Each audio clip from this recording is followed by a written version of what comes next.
Well, welcome to the as of yet unnamed podcast between me, I'm Ryan, and Brandon, my co-host. That's me. That's Yep, me. and our co-host, Mr. Robert. Hello. Put some effort into it, mate. And Hello. right, so for context, this is a film-centered podcast. We, I mean, it's pretty loosey goosey. We're not, you know, tied down to it. So I'm assuming we're gonna do. I would like to do a Breaking Bad episode at some point, and Better Call Saul, because like, why would you not? But it's gonna be definitely film oriented. So Okay. like, for example, this episode or this collection of episodes, this is part one of three, is gonna be our top five films. So this is not necessarily the best films of all time. This is our opinions of either sentimental films that are sentimental to us, or have an effect on us, or just films we really like. So obviously these are going to be good films. I don't expect. I mean, Robert could be a mixed bag, but I don't expect there'll be any Hot bad take films on over this here. list. Um, but like we were saying just before we started recording, they're also not going to be. I doubt. Maybe again, it could be Robert, could be the outlier, but mine and Brandon's list are probably going to be pretty much what you expect for a mid-20s white guy. Um, Yeah. so, so in that in that regard, it'll be no surprise that my top five, my number five, is Return of the Jedi. All right. Uh, Originally, my top five spot was Hot Fuzz because I think that is the best comedy film Oh, mate, that's of all totally time. fair. The only thing is I think I can watch Hot Fuzz pretty much whenever it goes on. It never like I've never once watched it and thought, oh god, I've never once looked away and thought, oh, I'll go make my dinner or make a cup of tea or whatever. It's just like eyes locked, just constant. It's like it's the film you just pay if you pay attention to it, it just gets funnier. So that might be for more chat in the honorable mentions list. But number Okay. five is Return of the Jedi. I don't know if that's either of your lists either. I'll tell you now, not a single Star Wars. Okay. Well, I was worried because I know for a fact that there might be an appearance of Star Wars on Brandon's list. Mm. That I didn't want to just fill the list with Star Wars because we're probably going to do quite a few Star Wars episodes anyway. Um, But we're being honest with but ourselves. So, exactly. So I originally had Hot Fuzz because I didn't want to just talk about Star Wars, but I do love Star Wars, so we're going to talk about Star Wars. Um, question. See, for all these movies, are we happy to talk spoilers, or are we going to try and avoid that we sort of stuff? we are a spoiler podcast. Right. There are, I mean, we might have clips that are non-spoilers. Those will be labeled as non-spoiler.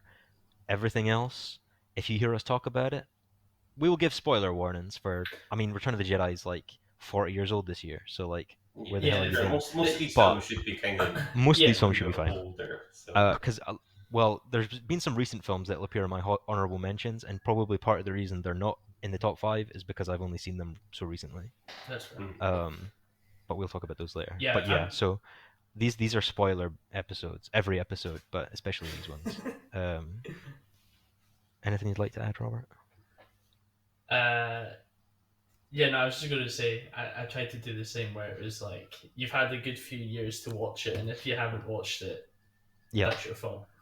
Yeah. Yeah. I mean, our plans are because this is the week of this is mid June, so the Flash comes out. I think the Flash came out today actually Oh, in the did it? UK. Right. Yeah. So we plan on having an episode up by Sunday for that. Okay.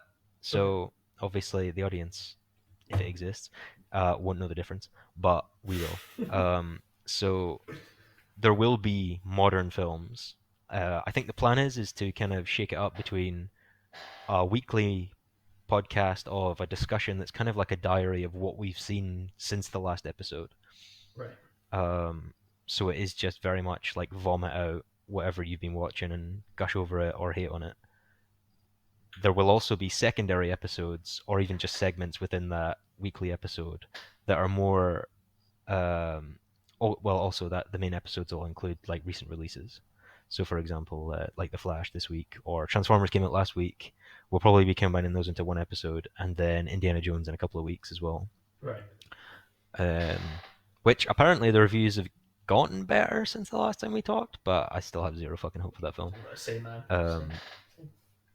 The other thing is I think there will be secondary episodes where we take a concept like Brandon, I think, is going to start up a tier list series. He's going to start doing those. He's working on a Pixar one just now, so that'll be, expect that soon. And I'm working on a based on a true story series. But I'm sure that'll be a while. But also, I think the podcast in general will be slightly more oriented towards classic films as well as recent releases, because we haven't seen a lot of the classics, and I would like to watch some classics. Don't put me in your category. I've seen a lot of the classics. Okay. Well, fair enough. You can talk about classics then. But yeah, so enough digressing. We'll get on with it. Top 5. Star Wars, Return of the Jedi. In my opinion, so why is it your favorite? In my compared to opinion, the other ones? Especially recently, we did a group watch of the despecialized editions of the original trilogy. Yeah. The Empire Strikes Back, I think, is the better film. It's probably the tightest film. I think everyone kind of knows that. But Return of the Jedi is my favorite film. It just has the right, I don't know, just the vibe is just insane. Like, it's just so good. Like, you can't watch it and not hate it unless you're a total, like, I don't know, just a dickhead. Like, No, I know what you mean. Like, even though it's not my favorite out of the it's three. just I think great. it honestly might even be my least favorite of the three, but that does not mean Yeah, I dislike it in any way. it's Star Wars. Like, shut the It's fuck up. it's got Like, it's got easily some of the best shit in it. You yeah. know what I mean? Because Well, that's the thing. It's probably got some of the best moments, like you say, but it's probably as a whole, probably not the best film. Well, it's definitely not the best film, I think. But yeah, it's just like, I think it's the best just for the Ewoks. well, that's the thing, right? A lot of people complain about the Ewoks. It's the worst because of the Ewoks. I mean, yeah. The other thing is, right? Like, we've all grown up. For context, we're all 23, 24. So we've all grown up, obviously, way after the original films came out. We grew up with the prequel films, but we also grew up with the original trilogy. So the Ewoks to us, I guess. Well, I'm speaking for myself here, but maybe for both of you, the Ewoks have never bothered me really. I think watching it as an adult, I can see why that criticism comes about, especially the very, very end with I think as Harrison Ford puts it, the teddy bear tea party, or the teddy bear picnic, which is pretty accurate. But yeah, I think the Yub Nub versus the Ewok celebration makes a big difference. Mate. So people freaking defend Yub Nub as well, and that is such Yub a Nub's a hot take in banger, my but opinion. it's not as good. It's not as good as the Yub Ewok Nub is celebration. not like end of saga freaking music. No, yeah, it's not. you know what I mean? It's strange. It is strange. And then I guess like 15, 16 years after that, you get the prequels, and they make sense when you when you take Yub Nub in context. Yeah. But from what I've seen, based on the Ewoks, I think it's based on age groups, right? So I think younger people don't care, like kids. I think they love the Ewoks and stuff. Well, that's why they're there, right? But then I think when you get to the teens, so for example, when I was a teen, when I heard about it was supposed to be Wookiees, I was like, okay, that's so much more cool. But then when you get to an adult, you're like, nah, the whole point is like, don't underestimate your foes, and it's like it's their home turf. So you're saying there's point, there's like an uncanny valley curve of liking the Ewoks as you grow up. I think there is. Honestly, I think it's the same with Jar Jar as well. But I think that's an age range kind of thing as well, depending if you grew up with them or not. I think that depends on how much of a fan you are as well. I think you can appreciate Jar Jar more knowing the behind the scenes, and especially with Ahmad Best and stuff. I think a lot of sympathy for him has kind of led to more sympathy for the character of Jar Jar. But like people my dad's generation, like one of my old coaches used to be a big Star Wars fan, and he was just like just did not give a shit about the prequels, like was still salty like 20 odd years after, but like honestly for me, and I know this is like a hot take, but the saving expect grace, lots of those. Yes, expect the saving grace for Jar Jar Binks is when is in the Clone Wars series when he gets it going on with the princess. But then for me, I was like, you When know Jar what, Jar man? gets his hole. Yeah, yeah. I was like, for me, Jar Jar's a legend. Don't know what Sure. we're talking about. Also, just for some more, this is going to be representative of the podcast. We're talking about Return of the Jedi, and we've gone off tangent already. So Sorry, off on a sorry, tangent sorry. already. Yeah, yeah. No, no, no. This isn't. No, no, no. This isn't me telling you guys off for going on a tangent. This is me letting the audience know this is going to be a regular occurrence, and I'm not stopping it. So yeah, so if we do bring it back to Return of the Jedi, though, I think definitely has the best scenes. I think has some of the best jokes in the series. Has some of the best like character, like banter as well. Music. Um, some of the best lines as well. Best music. Oh mate, the best music in the whole series by a long The shot. Emperor's theme is actually like top three You're in my well, opinion. you're Like, missing. Well, top one is clearly Jedi's Fury. Um, and I yeah, appreciate that's the I Emperor's appreciate you theme. letting me bring that up because I thought you were Sorry, going to bring it up and I was going to have which to one's cut your Jedi line. Fury again? Jedi's Fury is when Luke goes ham on Vader for bringing up his sister. Oh yes. And it's like, I like Brandon. I think just as a prelude, Brandon is a self-proclaimed emotional film watcher. Um, Um, I am. I freaking cried at Wally today, mate. So. Guy cries at Wreck-It Ralph too, mate. We're Oh no, Wally did back to evil. I'm so crying. He's forgotten her. so I'm probably on the road to that as well, where like in regular life, not a big crier. But in terms of like film and music, like some things just like hit the spot, and that you'll see later on in the list as well. A few more examples of that, and that's probably why they're on the list, is because they do get an emotional reaction out of me. Which I kind of hate because I'm still not kind of hate, but there's still lingering remnants of like moody teenager phase where I don't have any feelings. Like, um, but no, I definitely do have feelings, and Jedi's Fury brings it out. Fantastic. I think that wraps up, apart from the teddy bear picnic, the main arcs are like just so fantastically done. Like Luke is just badass. You don't need an introduction to him. Like, oh, it's years after and whatever. You just instantly know as he walks in. And I've heard people is it the Gamorrean guards? He chokes them. He force chokes the Gamorrean guards. I've heard people say that he doesn't force choke them. He just mind tricks them into think they're being force choked. Doesn't That's make a looking too difference. into. That's looking too much into it. Like That's I that's mean I mean fair enough. If George says it's that way, I doubt he has because he. yeah. I mean, where is George? But like whether he actually chokes them or just makes them think they're choking, they still think they're choking. So like I don't know. I think I like the darker look as well. I've always liked the darker look. I think most Um, people do. Like surely. my own I well obviously the criticisms with this film, I guess. Like I think I'll talk about some criticisms first maybe and then go into just like gushing again. But and obviously you guys can chime in if you agree or disagree. But some criticisms. The first act is the first scene, the first like set pieces. They're all great, but apart from the song, but it doesn't. Luke's plan does not make sense, and this is not a surprise to anyone who likes Star Wars. Luke's plan does not make much sense. Um, or even if it does make sense, it's not filmed in a way that's that clear as to what he's actually planning. So I mean, I'm kind of a Star Wars apologist. I don't look into a lot of things too much unless it's the sequels, but um, yeah, just to be hypocritical. But it doesn't make too much sense, like sending in the droids first and then only just for like basically just to have R2 shoot off his lightsaber, but then And he could have have just C3PO be the the translator. yeah, but like Luke didn't know they were going in the sail barge to like the Sarlacc. I guess like it Yeah. wouldn't matter. I guess I don't know. Like I don't know how else he would get his lightsaber out of R2 unless they were in open air because it would just hit the fucking ceiling and ping around Jabba's hut or whatever. Mm-hmm. Um, the other thing is, I guess why didn't Luke just go balls to the fucking wall and just like if he was gonna kill everyone anyway, like I guess like it's not the Jedi way to do things, but like just go get Han Solo, mate. Like just run in, run out, on you go. Having said that, the sail barge is really cool. and is a very good Lego Star Wars level.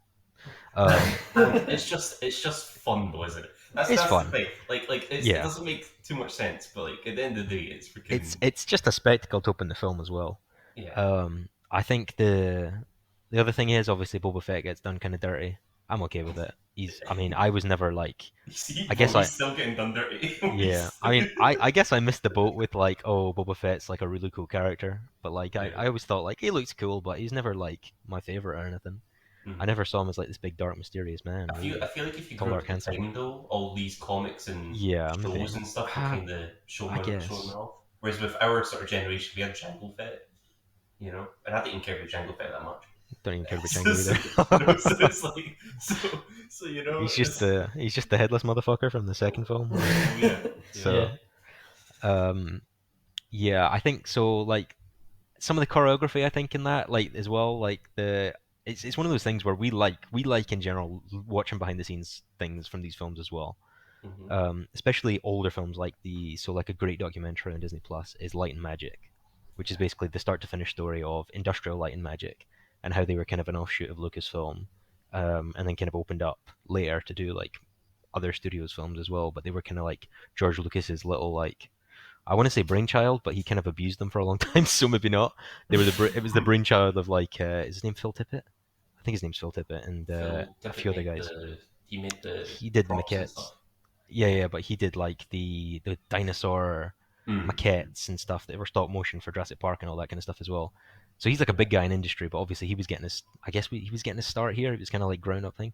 But yeah. So there was a few that I can't remember. Honestly, I can't remember some of the other guys' names. But there was like kind of like there was a bunch of these young filmmakers come together and just made these like amazing props and obviously Oscar-winning effects with the original Star Wars. Mm. But just like when you watch the behind the scenes stuff, is sometimes you notice things in films that are unseeable then when you watch it again. So it's like the more like if you're just a young kid watching it and you're like, oh man, look, such a badass, but then now you're an old and you look at it and you go, man, that was a really bad kick. Like Yeah. Yeah. he Yeah. totally missed that guy, but like, I mean, it is what it is.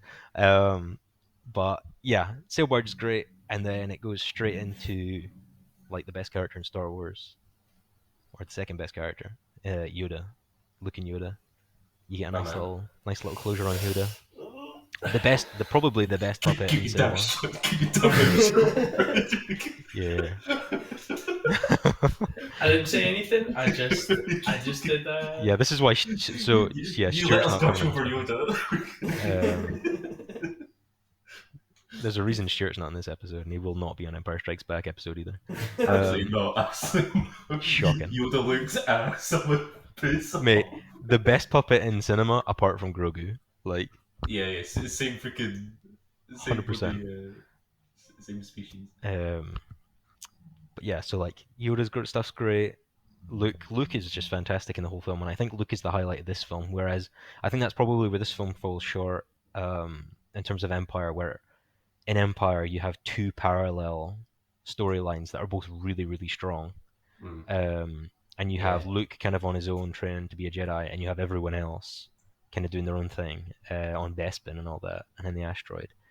I think that's what this film maybe suffers from is that the non-Luke stuff is probably weaker or just more repetitive because it is just them going to destroy another Death Star. Again, Or growing up with it's it as just a because kid. Luke stuff's so good, and you're Well, just like, yeah, I I just want to get guess back to that. could be. You Yeah, yeah, know, yeah. like But the Ewoks are fine, but I want to go back to like Vader and Luke. You know? yeah, and like, well, speaking of Vader, Vader's great in this film as well. Oh yeah. I know. I think this is maybe an older generation thing as well. As I think some people are quite. I don't. I think a lot of people didn't want Vader to be humanized. Was the thing.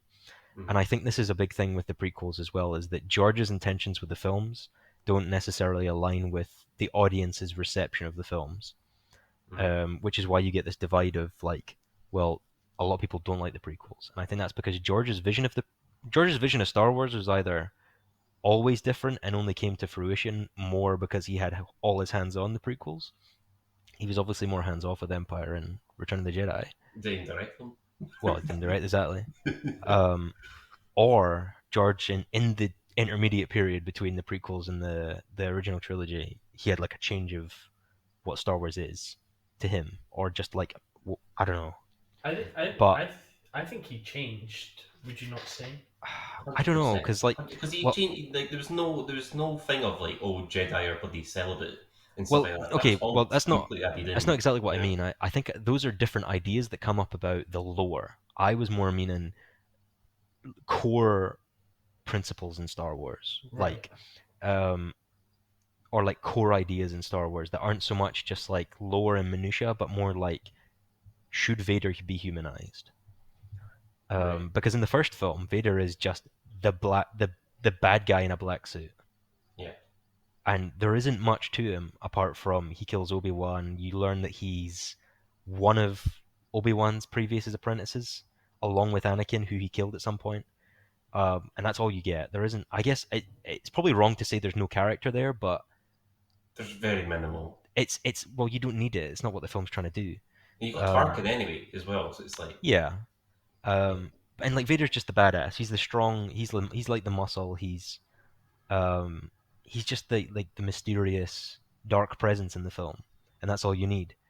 Um, Obviously, Empire things change. You learn he's Luke's father. Spoilers. Um, Damn it! I didn't know that. Shocking. Um, yeah, you get a lot more from Vader in that film. Even just like more of Vader's like kind of charisma as well. Yeah. Obviously, I think we'll Roll talk the about that in your episode. celebrations. Yeah, because like he has a few like quips as well, where it's a Yeah. bit like, oh, well, I guess they're dad He, jokes. Eh? mate, he Those, chokes out half his squad. yeah, that's the thing. Like they play it as comedy as well. Like it's dark, but Yeah. they play comedy as well, Yeah. which is good. I like that. But then in this one, it's very much Vader humanized as well, where at Mhm. the start, like towards the start of the film, or like his portion of the start of the film, um, he is kind of that episode 4 and 5 Vader, and then by the end, he's like a totally different Well, entity within the film. for me, the moment that changes is when they're on, I want to call it a bridge, and like they're, like Luke's constantly calling them father and stuff, and obviously that's kind of annoying Vader because he Right. doesn't want to be called that. But then I think it's the line for me when he's like, I know what you're gonna say, and well, if you don't Luke's say like, it, no, I'm I gonna say will. it. Luke's pretty much saying like, they're so good in you, like you're gonna help me kill the Emperor, or whatever. And then Vader says, "It is It's too too late late for for me me, now. son." Yeah. Yeah, So yeah, it's yeah. like, but that's the moment it Yep. changes because it's like, Well, to be you know, fair, it's not just the line; it's also the delivery is really well done as oh well. yeah, yeah, it's great. Freaking Because James Earl Jones, man. from that you get obviously like you do get like regret or like a sense of like, oh, he's too far down the road to stop, and it's more of a justifying him still being dark rather than making the sacrifice, or making the change to be good again. Um, Mhm. which obviously he eventually does. But Spoiler again. that's the best. That's for me. That's what I love about this film is that Luke's the one trying to bring him back. He's the one not giving up and stuff Which, like that. well, everyone listening and everyone talking, remember No. that for episode 8. Luke, Luke was being told point blank by Space Hitler, I'm bad and I'm not being good," Yeah. and he was like, "Nah, I still see the good." Luke's literally getting electrocuted to death, and he's still not giving up. He literally Yeah. throws away his lightsaber and says, Well, "I will mate, not." like best, but I think that's such a great moment as well, where you could quite easily, and I think this was in George's head as well, is you could quite easily have Luke take Vader's place and have Mhm. like another Empire Strikes Back ending. Big You could twist. have Luke Have just Leia be the outright next kill Jedi Vader. kind of thing, Yeah, do that but whole. you could also have him just kill Vader, and then it would be or kill the Emperor, and it would just be over. But Yeah, because that's the thing is right, if you're doing the hero's journey, the whole point is the hero gets to the end of his quest and he kills the dragon, sort of thing. yeah, yeah, That well, obviously that's what they set up in the fourth and fifth films, but he never kills Vader and he never kills the Emperor. yeah. But yeah, so I think this is part of the thing where maybe George's idea of Star Wars doesn't gel with the audience's idea is that there are some people like I think my dad is kind of in this category as well, where he prefers the Vader from Episode 4 that's just force choking the fuck out of Empire officials or whatever. Mhm. And he doesn't really want a humanized Vader. He just wants a bad guy. Yeah. Not to say that my dad, obviously, Return of the Jedi, I think is probably still my dad's favorite film, but just in general, not even out of Star Wars. Um, but I think there is still that maybe that there is an audience that didn't just wanted a bad guy. They, Um, they I just wanted suppose. like a bad guy to be a bad guy, yeah, not not someone you can I think like in the Star Wars sympathize with. fandom that's not the case. I think everyone who's in like a fan of Star Wars today, I would say, is probably Mm, of the mind that the Vader stuff's good. Yeah. Oh yeah. Um, I but I think think so. My point, I think my point for this was is going into the prequels is that this is why you get the Anakin Skywalker story in the prequels, and this is why you get him as a tragic character because mm, he's trying to set up the humanity that you see in Episode 6. The problem is, I think there was lingering maybe people from the original trilogy who didn't quite like that in the sixth film, right. as well as it's so much space in between. And like Hayden Christensen, we're quite fond of the prequels, obviously in different capacities, but in general, at Yeah. least Episode 3, Hayden Yeah. Christensen. The problem is Hayden's a bit of a dweeb, and that's not his fault. That's on what George. what do you mean? Um, Sorry. he's not Vader, is he? He's not. He's never menacing really in the way that Right. Vader was. Like Anakin, like Anakin, the kind of yeah, right. Anakin is never. I mean, there's glimpses of it, but in terms of a character, you never get him uh, really embodying Vader in any real way until the very, very end, and There's even like then, it's very few scenes. Like there's the yeah, Tusken Raider scene. I think is done pretty well, but that's like yeah. one scene. Well, that's what my mind went to You as know, well. Yeah. I think if you compare it to Clone Wars, you see a massive difference because I feel like that Anakin you totally can see being Sure. Vader, whereas, I still but think you know, I is I what it think is. I'd even take more of it to be honest than what Clone Yeah. Wars gives. But yeah, I it's still hard to kind of reconcile that Anakin and Vader are one when you just watch the films. Um, even though you know the names are the same and that they have to be the same because that's Padme and Anakin's children. Um, it's still a bit hard to kind of click together in my head that oh yeah, Hayden Christensen is a young Vader. Um, but I mean, okay, so is there anything else? Like I would keep talking about Return of the Jedi, but we've been talking for about a half hour. Um, Excuse me. I mean, Final thoughts. Final thoughts on Last okay. Jedi. Final thoughts. I'll start with mine then, and then you guys can chime in as well. Right. My final thoughts are the despecialized edition and the special edition, the new version, the Blu-ray version or whatever version that's latest. I don't think. I think in every other film, I think in Empire Strikes Back, the despecialized is clearly the winner. I think, and even though those are the most similar between the two. And Episode 4, I think, is a much better film without the new special effects. Um, Episode 6, I think, is different. Episode 6, I think, if you combined like the best parts of both versions, you would have the best version of Return of the Jedi. I don't think there's a specific version of Return of the Jedi that exists that is the best version of the film because the special edition suffers from the horrible CGI song at the start of the film in Jeddah and Jabba's Hut Palace, where it's just in your face, obnoxious, and it just doesn't look good and it doesn't hold up. And I mean, it might have been okay in the 90s or 2003, whenever the hell they did it. It doesn't look good now, and it shows, and it's bad. And even like the Sebulba, I can't remember exactly what their race is called, but Dogs. Doug's, he walks through the cantina, and it I mean, it looks fine for like 2000 standards, but it doesn't fit with the aesthetic of the old films.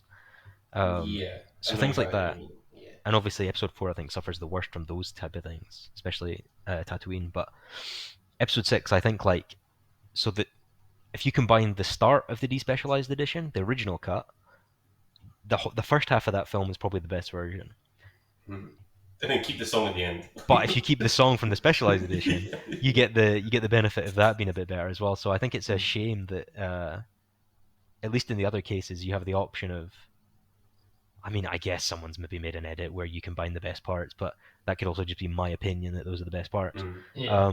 But yeah, to summarize, I think Return of the Jedi is definitely my favorite Star Wars film. I don't think it's the best Star Wars film. I think Empire probably is. It's the most intelligent. I think Empire as well. Having said that, Luke's arc in this film is fantastic, and I probably don't need to tell you any of these things because if you're a Star Wars fan, you already know these things. But uh, I mean, the special effects are probably the best. I mean, they're already great in all three films, but I think there is a step up from Empire. Um, Except some of the in background Empire, trolls for me. There's in some Empire. background Sorry, trolls that look. I meant there's a step up in Empire from Episode Oh, right. 4, and Yeah, then yeah. that carries over into Episode 6. But Mm. yeah, I think the only one for me in a modern sense where I'm like is a bit is probably the speederbike chase. Looks a bit the green screen on that, it doesn't look great. But apart from that, I think the stop motion. I have a real I really like stop motion in films. Even like in the Star Wars sense of it's like the walkers and like the AT-ATs and AT-STs. I really like the way they move in stop motion as well. Even though it probably looks a bit dated now, but I like the dated look.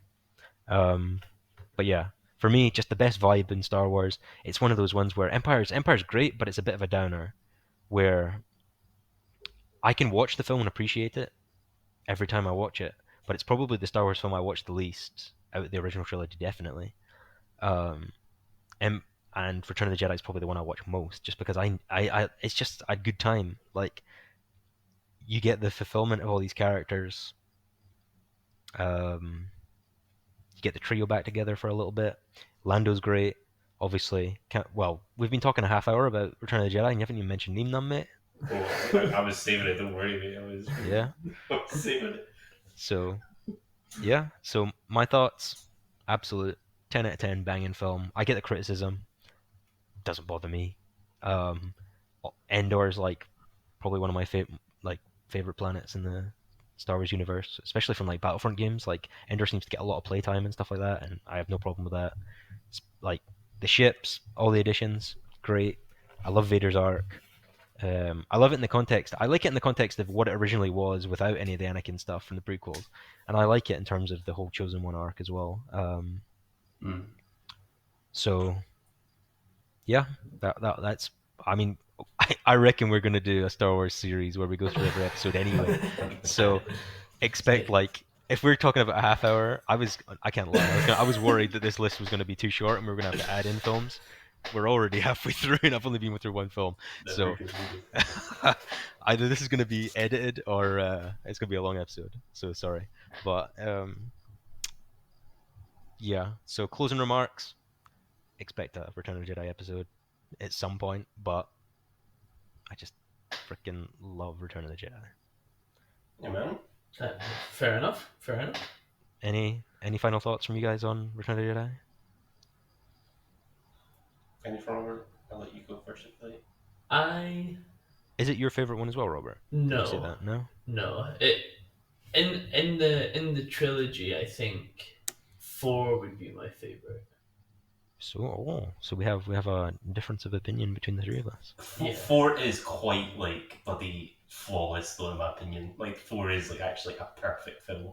It's not my favorite, but it is like a I think perfect film. I think you're right. I think the only thing is that because I always grew up with the films as like a collective, Yeah, I'm always looking forward to the other films more than I am. yeah. You see, Like it's in like episode chapter 4, 1.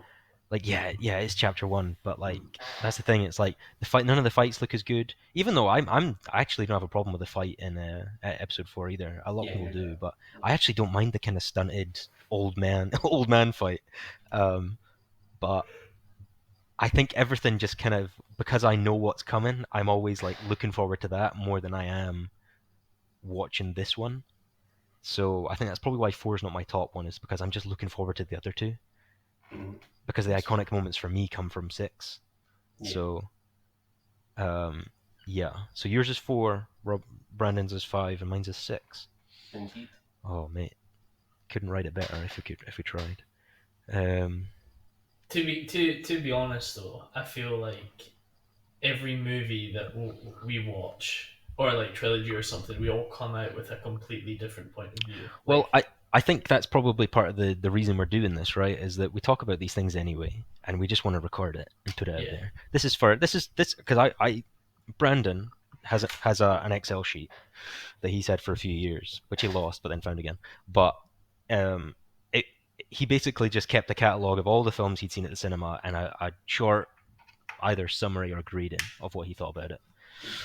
This is basically our extension of that, Yeah. where we're talking about films that we've seen recently and we're just having a blast talking about them. gushing over them or slating them. So this is kind of it's kind of a diary, right, between the three of us. We're also going to have guests on, and they're going to talk about their favorite films. But this is, yeah, I don't know what else to say apart from that. But I did have a point. This bit might have to be edited.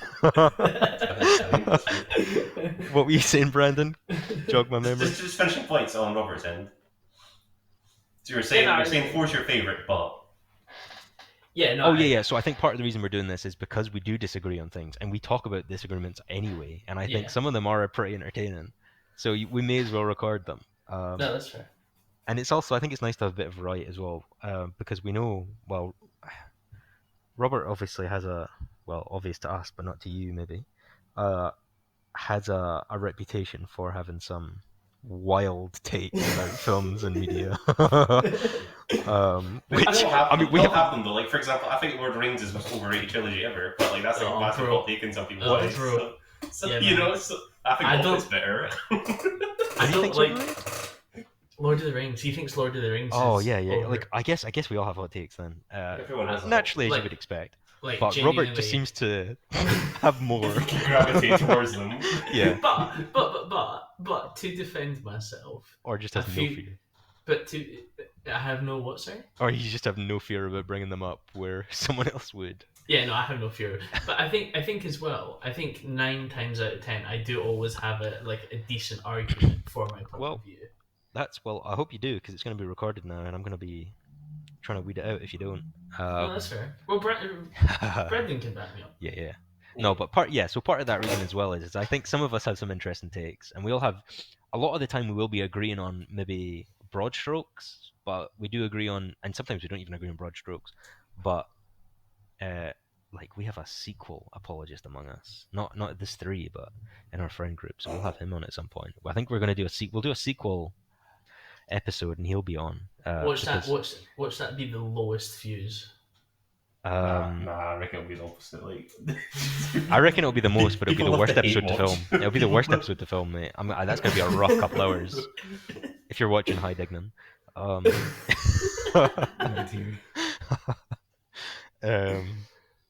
So yeah, So I think that's part of the justification for it as well, is that three of us really like films. We like talking about films, and we have different opinions on things.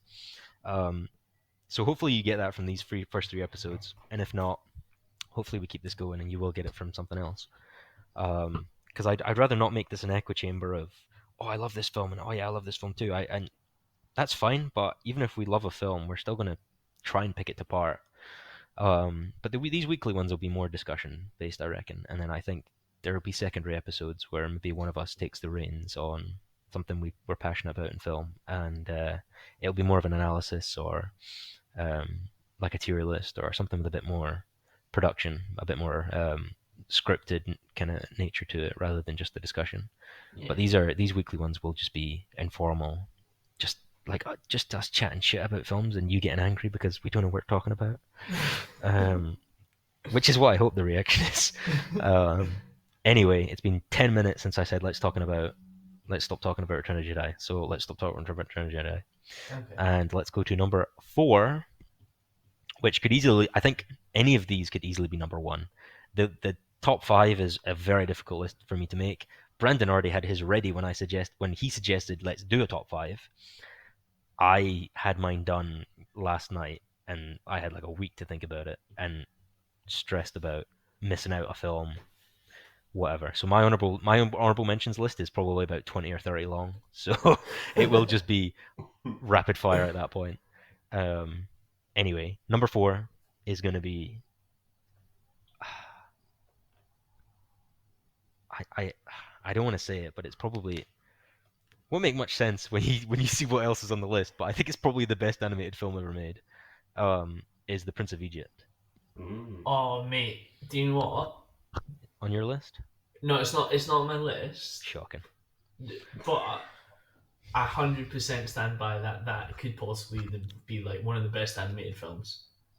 Totally stand behind you for that. Yeah, it's unreal.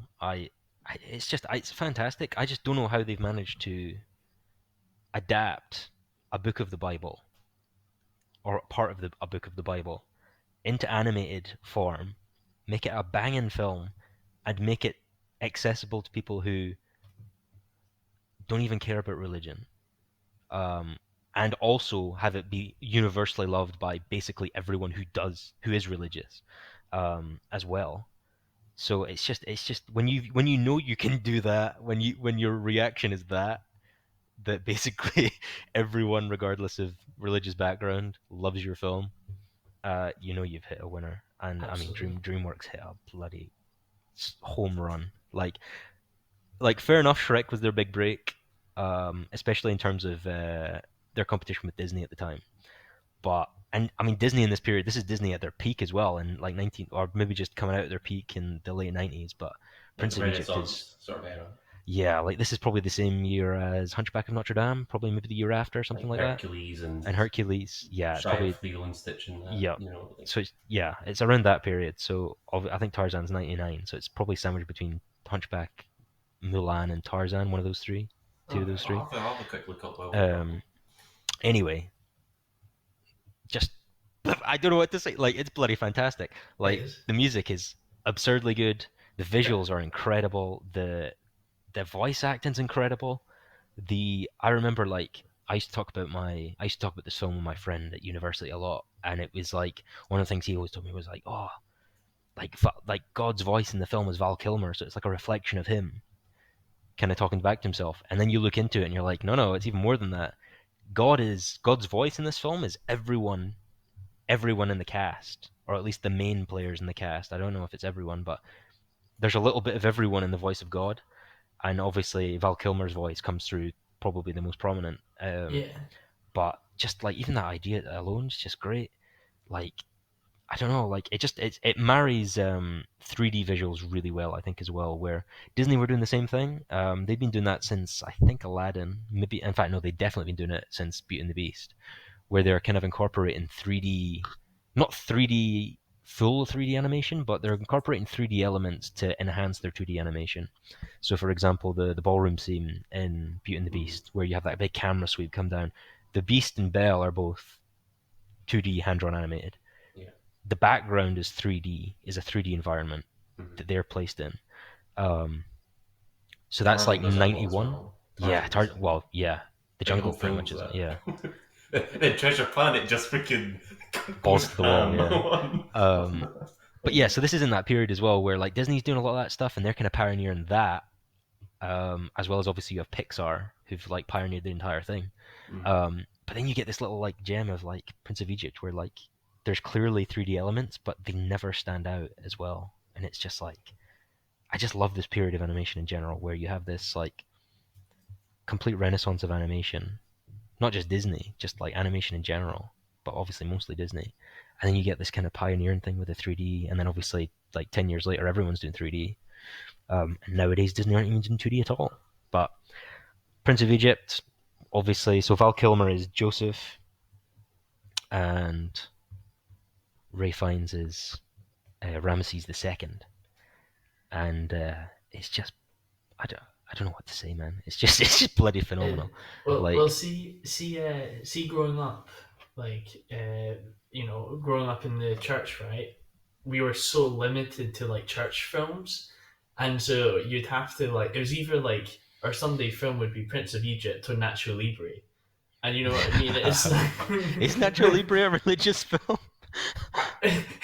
it's not. In a way, but In a way, like it was I, more. It was more me and my dad just talked utter shit to I like wouldn't try and convince my mom that that's a really I wouldn't even religious say film. Nacho Libre is like pro religion No, either. Like no, it's it's just not. he just happens to be like Catholic. Um, But uh, but yeah, like when you find a hidden gem like that, on a Sunday when you're banned from watching anything unless it's religious, and then you pull up the Prince of Egypt. yeah, You know what I it's mean? You're like yeah. sitting there, you're like, I holy think cow. I think probably you'll recognize a trend with my films anyway. Is the ones I've picked are the ones that I can watch any day of the week and every day of the week and never really grow tired of it. Hmm. Um, and that's why Hot Fuzz was originally on the list because that's a comedy I could literally watch like back to back and enjoy it the second time just as much. But like Prince of Egypt, if I'm coming home for work and I'm thinking, oh god, I just want to put a film on, like my mind will go to like any of these films, but like that's probably like my criteria for what constitutes a top five is I can just stick it on and enjoy myself every time. I think I Or think I think that's the majority of people's top five would be yeah, the like being able to rewatch it with yeah, complete. because I think there's films that would probably get more of a reaction out of me, or I would think probably as a better made film than the ones on my list. But these ones are ones that I can like I say just put on whenever. So Prince of Egypt, like I mean, obviously the songs are banging, but even if this thing wasn't a musical, like the voice acting's incredible. Like it's got a great cast, but not they don't use the cast in a way where it's like probably one of my criticisms of especially recent films in general, but also of like some of the older Disney films from the 90s is that as soon as Robin Williams comes about as the genie, they start to really emphasize the voice cast being Yeah, celebrities. And this voice cast is all celebrities, but they never really emphasize it in the same way that I would think Disney would, where with like Robin Williams, where the whole marketing is holy shit, we got Robin Williams to be in our Disney film. Mhm. Um, and like Toy Story is very much holy crap, Tom Hanks is Woody. Yeah. Um, this one is different because like Val Kilmer, Ray Fiennes, who's Seti the first again? Who's the dad? Robert, do you remember? I could not Or tell can we you. get you to fact check, Brandon? I Stay. Patrick Yes, Stewart. Patrick Stewart. That's it. So and it's like Sandra The Bullock's cast is the his cast sister. is freaking stacked. Yeah, I'm looking at Yeah, this man, freaking it's and insane. what's his name? Jeff Goldblum is Jeff the Goldblum, yep, and Danny Glover. it's it's stacked, but you never once like the only one you really click with, I think, is what you call him, Jeff Goldblum. As you Mm. go, oh crap, that's Jeff Goldblum. But they never make it like, oh, he's Jeff Goldblum. It's Yeah. just like they're just telling a great story in a great way, in a really mature way. Um, but yeah, I don't know. I honestly don't know why they picked the Book of Exodus to adapt, but I I think I have mean, a it good worked idea. out. Like, I've not even seen the film, but I think I have a good idea. So, Well, I think the thing is you're kind of asking for trouble though, because I mean, this is not going to get political or no, yeah, religiously we're not going to get political, into that. but Yeah. like a lot of media when they're outside made by a non-religious organization and they're adapting some sort of religious media tend to upset the people that they've adapted or they Mhm. tend to upset the group of people they're representing. Yeah. um, I don't think I've ever heard anyone get angry at this. I, like I, I reckon. I reckon. So, it's DreamWorks' first film, right? As an animation, is it? I believe so. I mean, if it Yeah. is, mate, Yeah, they I'm can pretty be sure it was. swinging. So I reckon they were just like, right, let's just tell a story most people know and just get attraction for that, and then cast some stacked actors to then help get first attraction to our first film, Yeah, kind of thing, just to help boost it. I think it's as simple as that. I don't I think there's think the other thing is as well is much this more to film that. has obviously I think it did all right when it came out. I don't think it was like a smash hit, but it did quite well. I think. I'll have a look. Um, it's never been. I think it's. I don't think it's. I wouldn't say it was a cult film, but it's definitely garnered more respect as it went on. I think, especially because they had a theater show recently. I think as well. I don't know if that got cancelled, but apparently that wasn't as good. But anyway, Prince of Egypt just fantastic. I don't know if obviously if there's anything you want to touch on, Robert, specific scenes that you really like in the film, or So I think for me, my favorite scene from the whole film is when he I. I can't remember exactly like how it sets up, but I just remember he's like he's dreaming, or it's like God sent him a vision or something, and he wakes up and it's him like running through the pillars, and he's seeing like his his dad in quotes like the is you know this his the paintings on the wall coming to yeah life? like painting Yeah, on so and I just remember the like hieroglyphs. and it's like they're dropping the kids, and Yeah, well, he's super chilling dark, and eh? oh, it's so dark, and I remember being like, "What the heck?" But it's always the one scene when I think of Prince of Egypt that I go to immediately. And there's tons of other scenes, like see the scene with the burning bush. Yeah, it's just incredible, isn't it? It's absolutely gorgeous, or like when he finally finds the little like group of villagers after like so many days of traveling in the sand, and then they're like dancing about with them, and he's got his, he's like becoming one with That's a like banging song. I think the problem is it's they're all banging songs, but that's a banging song as that is a banging song. well. But it's like every scene, it's like one after another. It's just like top tier. Or like when you first see them as old guys and they're like running, not old guys, as like young men, and they're like on their carriages Chariots, yeah, storming through Egypt. You're like, oh, yeah. gorgeous. And I think we have a. Do we have a Sphinx losing the beard gag in this film? Do we? Or is that Sphinx Aladdin? losing the beard. That's definitely in Aladdin, but I don't know. Did they do the Sphinx losing the nose or something this in this film? Oh, I think they do. Yeah. Is it not? Is it not the dad loses his nose Is that going to in become the? a feature? With all the films they do that same fucking joke in with the Sphinx losing the beard and nose. Yeah, I Um, believe so. but yeah, and I think my favorite song is probably is it "Let My People Go"? That's the main lyric, but is that what it's called? That's a solid song. It's just fantastic, and the visuals in that song are great as well with the color, the red and the blue and stuff. It's just Mm-hmm. it's fantastic, and even you get I like the duo the not magicians, they're magicians in real life, but like The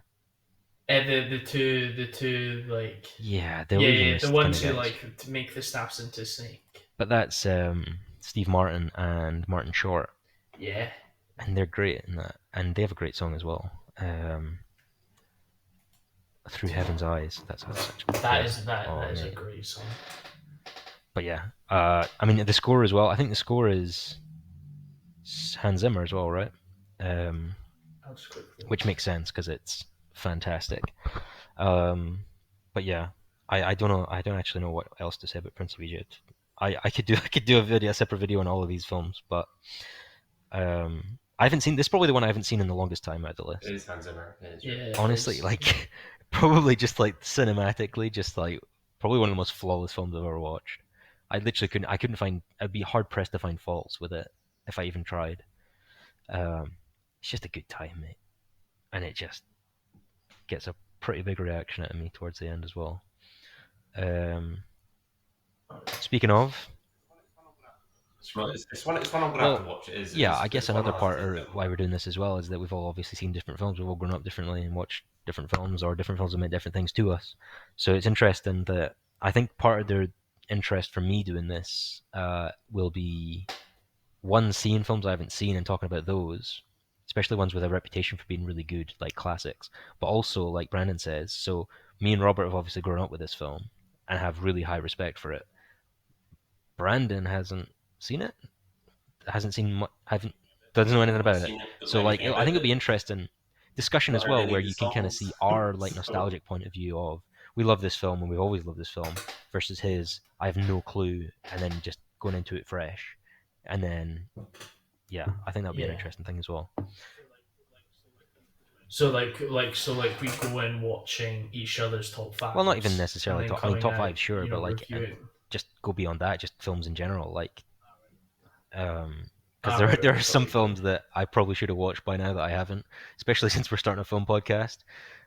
You'll probably be very disappointed in some of the films we haven't seen. But that's the but point. Yeah, that's the point though, as you were saying at the yeah. start. Like it's more of a journal where it's like, right, we're gonna So, for example, explore that like sort of Brandon hasn't area seen a Mary little bit. Tarantino's films, which some people would say if you're starting a film podcast, that's like Oh, 101. That's your basic films The to watch, yeah. basic. But like that's the thing. It'll be interesting because me and Robert really like Tarantino films, and a lot of other friends do as well. So and Brandon is kind of new to these films, uh, or at least new to watching them in like one big go. So, uh, with that said, Yeah. number three, um, Interstellar.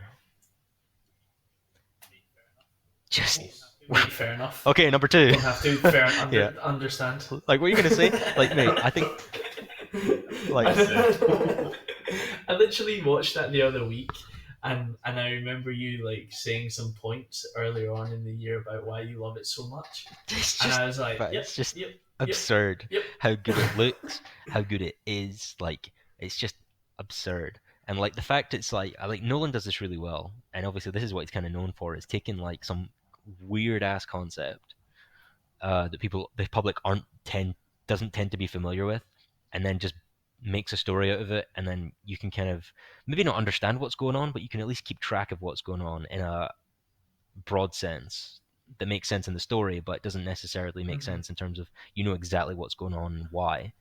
Um, a big part of that for me is as I studied astrophysics, so I get asked about this film quite a lot, and whenever I'm watching it, I'm expected to understand it, which to a degree I do.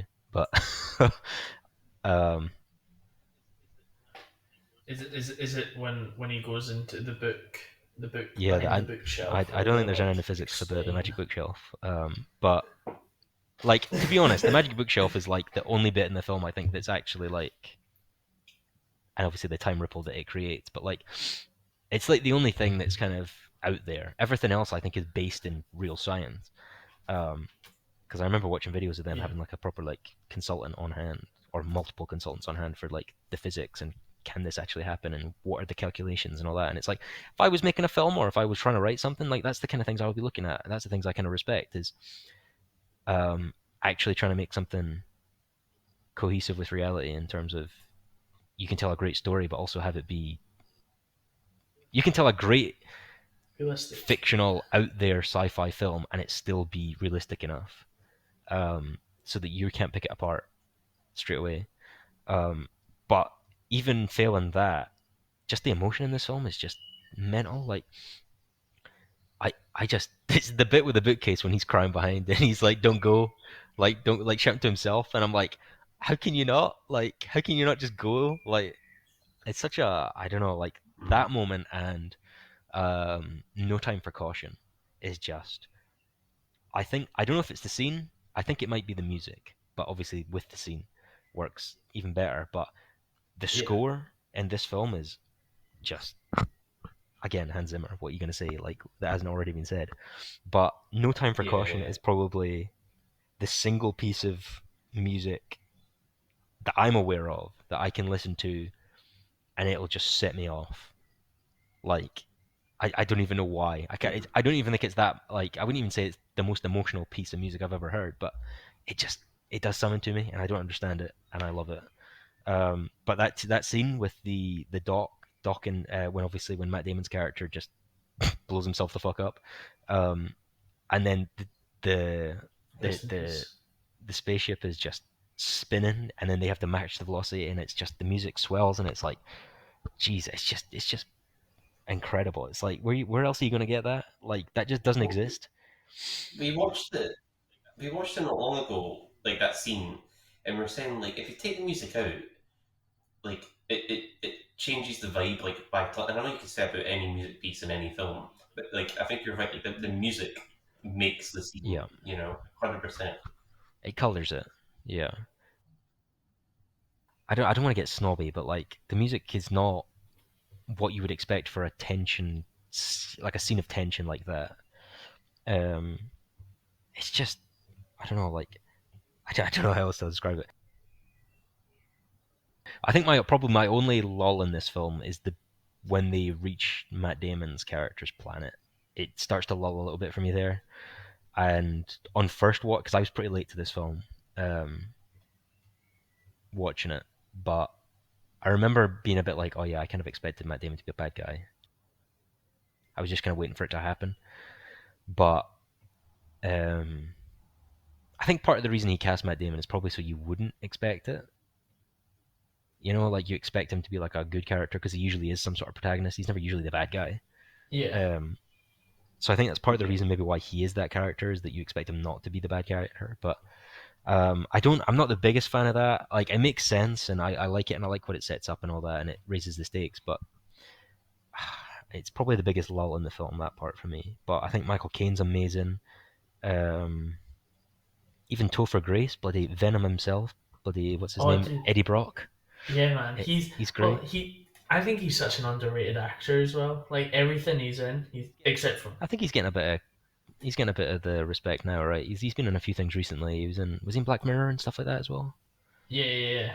Yeah, I think he's getting his piece now. I think maybe I don't know if it was Eddie Brock that set him off on the wrong Yeah. foot a little bit, or if it was just he took a break. I don't know. I'm not that familiar, but because was he in Black Klansman as well? Was he Yeah, he the was. He was the yeah like the leader? the leader. Yeah, he was really great in that as well, actually. But yeah, I mean, you guys can. You want anything tied to Interstellar? I mean, I'm assuming Nolan's probably on one of your lists. I'd be He's surprised not if on it's not. any. He's not on any of mine. Which No, he'd be. Brandon, He's in my top 10, but he's not. He's not in my Nolan five. films. He's my absolute favorite director, so he is definitely making Okay, an good. appearance. Well, sneak peek for episode 2 then. Yeah. Um, No, my thought on Interstellar is that I've had a bit of a weird build up with it because when it first came out, I heard a review, and it must have been a hot take because the review was saying it was pretty average for a Nolan film. So I just never really bothered until the year of 2021. And then, you know, because I we have would just get actually pestered all the time. Sorry. that's that's pretty similar beginnings to me actually with the film as well. I remember you'll never watch this, but so I can say it probably. My old scout leader, I remember he went to cinema and he was telling me about it, and he was like, "Yeah, it was all right. It wasn't great." And I was like, "All right, I'll just Yeah. log that in my brain and never watch this film." And then sat on the couch one night and just had like a out of body experience watching this. Um, Uh, but like, so pretty much I just yeah, got pestered like by you guys and people at my work at the time at the cinema to like, oh my god, it's like a 10 out of 10 film. How can you call yourself a film fan and not see Bloody Interstellar? And I was like, you know what? Fine. And then, bro, I was like freaking crying on my couch watching it. yeah, exactly. So, so it says it all there. I do love it. It's great. It's not my favorite Nolan film. It's definitely like top maybe Well, three I or think four. this is But part of the thing as well. Is probably there's a few Star Wars films that could have made the top five. There's a few Nolan films that could have made my top five, and there's a yeah, few Tarantino films that could have made my top yeah. five. The point is, it's a lot of Um, good films. there's a lot of good films, So, and five is a horrible number to condense them into. yeah, yeah. Um, But we'll get the chance to talk about them more down the line, I'm sure. yeah, So and I'd like to do some themed episodes anyway with like Tarantino in general, yeah, like a general episode on Tarantino and a general episode on Nolan and all that. Obviously Oppenheimer this year. I mean, could not be more hyped for a film. I mean, I'm just hyped for going from Oppenheimer to Barbie in the same day. That's what I'm hyped for. yeah, man. That's definitely the plan. So I'll go see Oppenheimer twice. All right, Um, number two. Oh, okay. right. Okay, number two is probably if anyone has ever known me at any point in my life knows what number two is. I think I have an idea. And I don't know why it's number two because it probably should be number one, but Yeah, yeah. it's number two, and it's Back to the Future, and Great I Scott! this guy, um, but yeah, I don't know. This What's was my favorite film as a teenager by a long shot. To the point where I think when I was in second year, which would have been about 12 or 13 years old, I did watch it every day for about 3 weeks straight. Um, but I don't know, like I I was even looking up some films because I was kind of struggling for my top five. I was like really thinking I'd missed something big out. Um, but I was looking at like best films from the 80s, and this for some reason is like near the bottom of the top 100. And there are a lot of films above this that are nowhere near as good as this film. And this film has no right to be as good as it is, and it's absolutely spectacular. Um, it's just it's just iconic scene. It just jumps from iconic scene to iconic scene, and the writing is flawless. The comedy is flawless. It's exactly what it needs to be. Um, and it's kind of comes at that right point in the 80s as well, where you can get away with batshit stuff like this, like Ghostbusters and E.T. and stuff like that, where it's just like, what the hell is going on behind the scenes? Like, what kind of drugs are you guys taking? But like, I also just like where this film comes from, in terms of is it Bob Gurr? No, Bob Gurr's Disney. What's his name? Bloody hell. What are you thinking of? There's two writers. So like Robert Zemeckis directed it, but the writer was Bob or Bill something. It's right in the tip of my tongue. Bob Gale, yeah. So obviously, I think the idea came from he was going through his dad's um, high school yearbook, and he was like, "What would it be like? Like if I was in my dad's year at school, if I went back in time, would I be friends with him?" And then that was kind of where the idea came from of like Marty hanging out with his dad. Um, but like that's what I mean, like the behind the scenes stuff, and the behind the scenes stuff for this film's great as well. Um, and it just feels like I don't know, it just feels like the perfect cast the perfect writers, the perfect director. Like Robert Zemeckis films could make up like my entire list. Like, do not put Who Framed Roger Rabbit, on my top five. Just felt like an absolute tragedy. But um, I couldn't justify putting two Robert Zemeckis films on when I was also trying to fit a Tarantino film and a Nolan film and all this. But as well as Disney films or like Pixar. Um, hint, hint. And yeah, I don't know. Like, I could quote this film endlessly, and it's just like I want to own everything from this film, even just the background crap that's just like scattered on a table. Like, I just would pay like £100 million just for like to have any of it.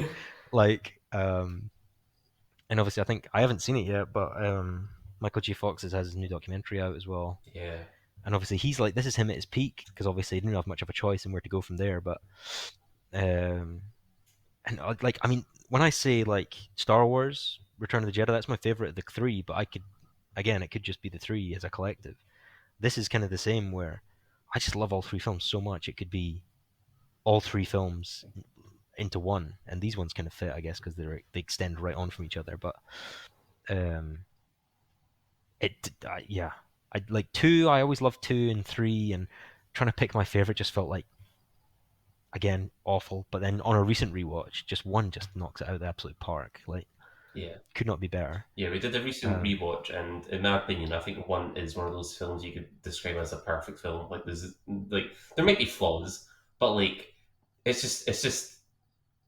it's like you said, it's just enjoyable start to finish. You know, you can just have a laugh from it. yeah, But it's also not just a joke; it's like actually good as well. yeah, you know, yeah, you yeah. know.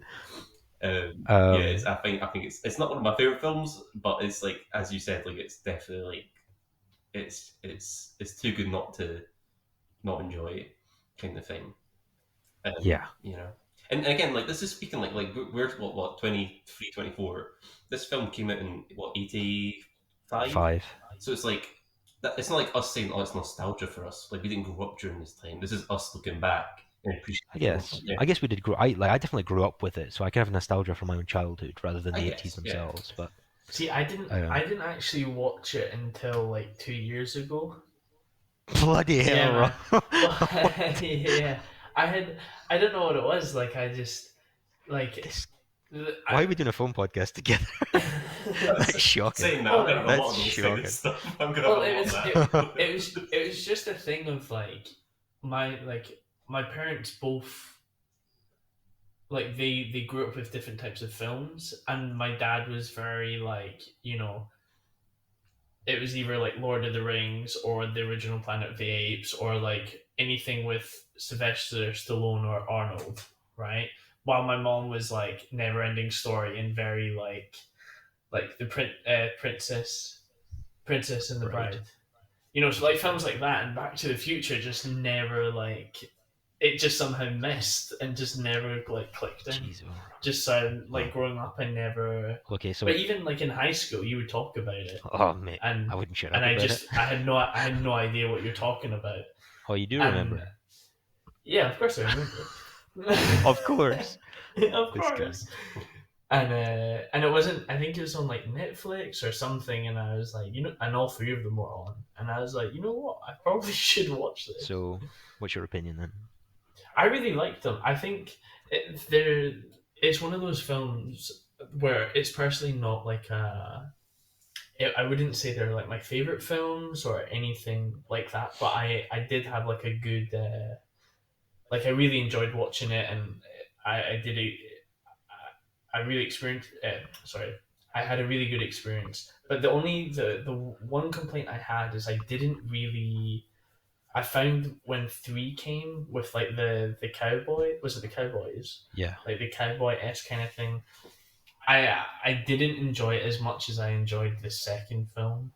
I found that it kind of like the first one is solid, and the second one went up, and then the third one kind of came back I down a little think bit. that is a sentiment shared by a lot of people, but I wholeheartedly disagree. No, that's But and yeah, that's totally I don't fair, think you're in right? the minority there, though. I think a lot of people think that three's a little bit of a step down.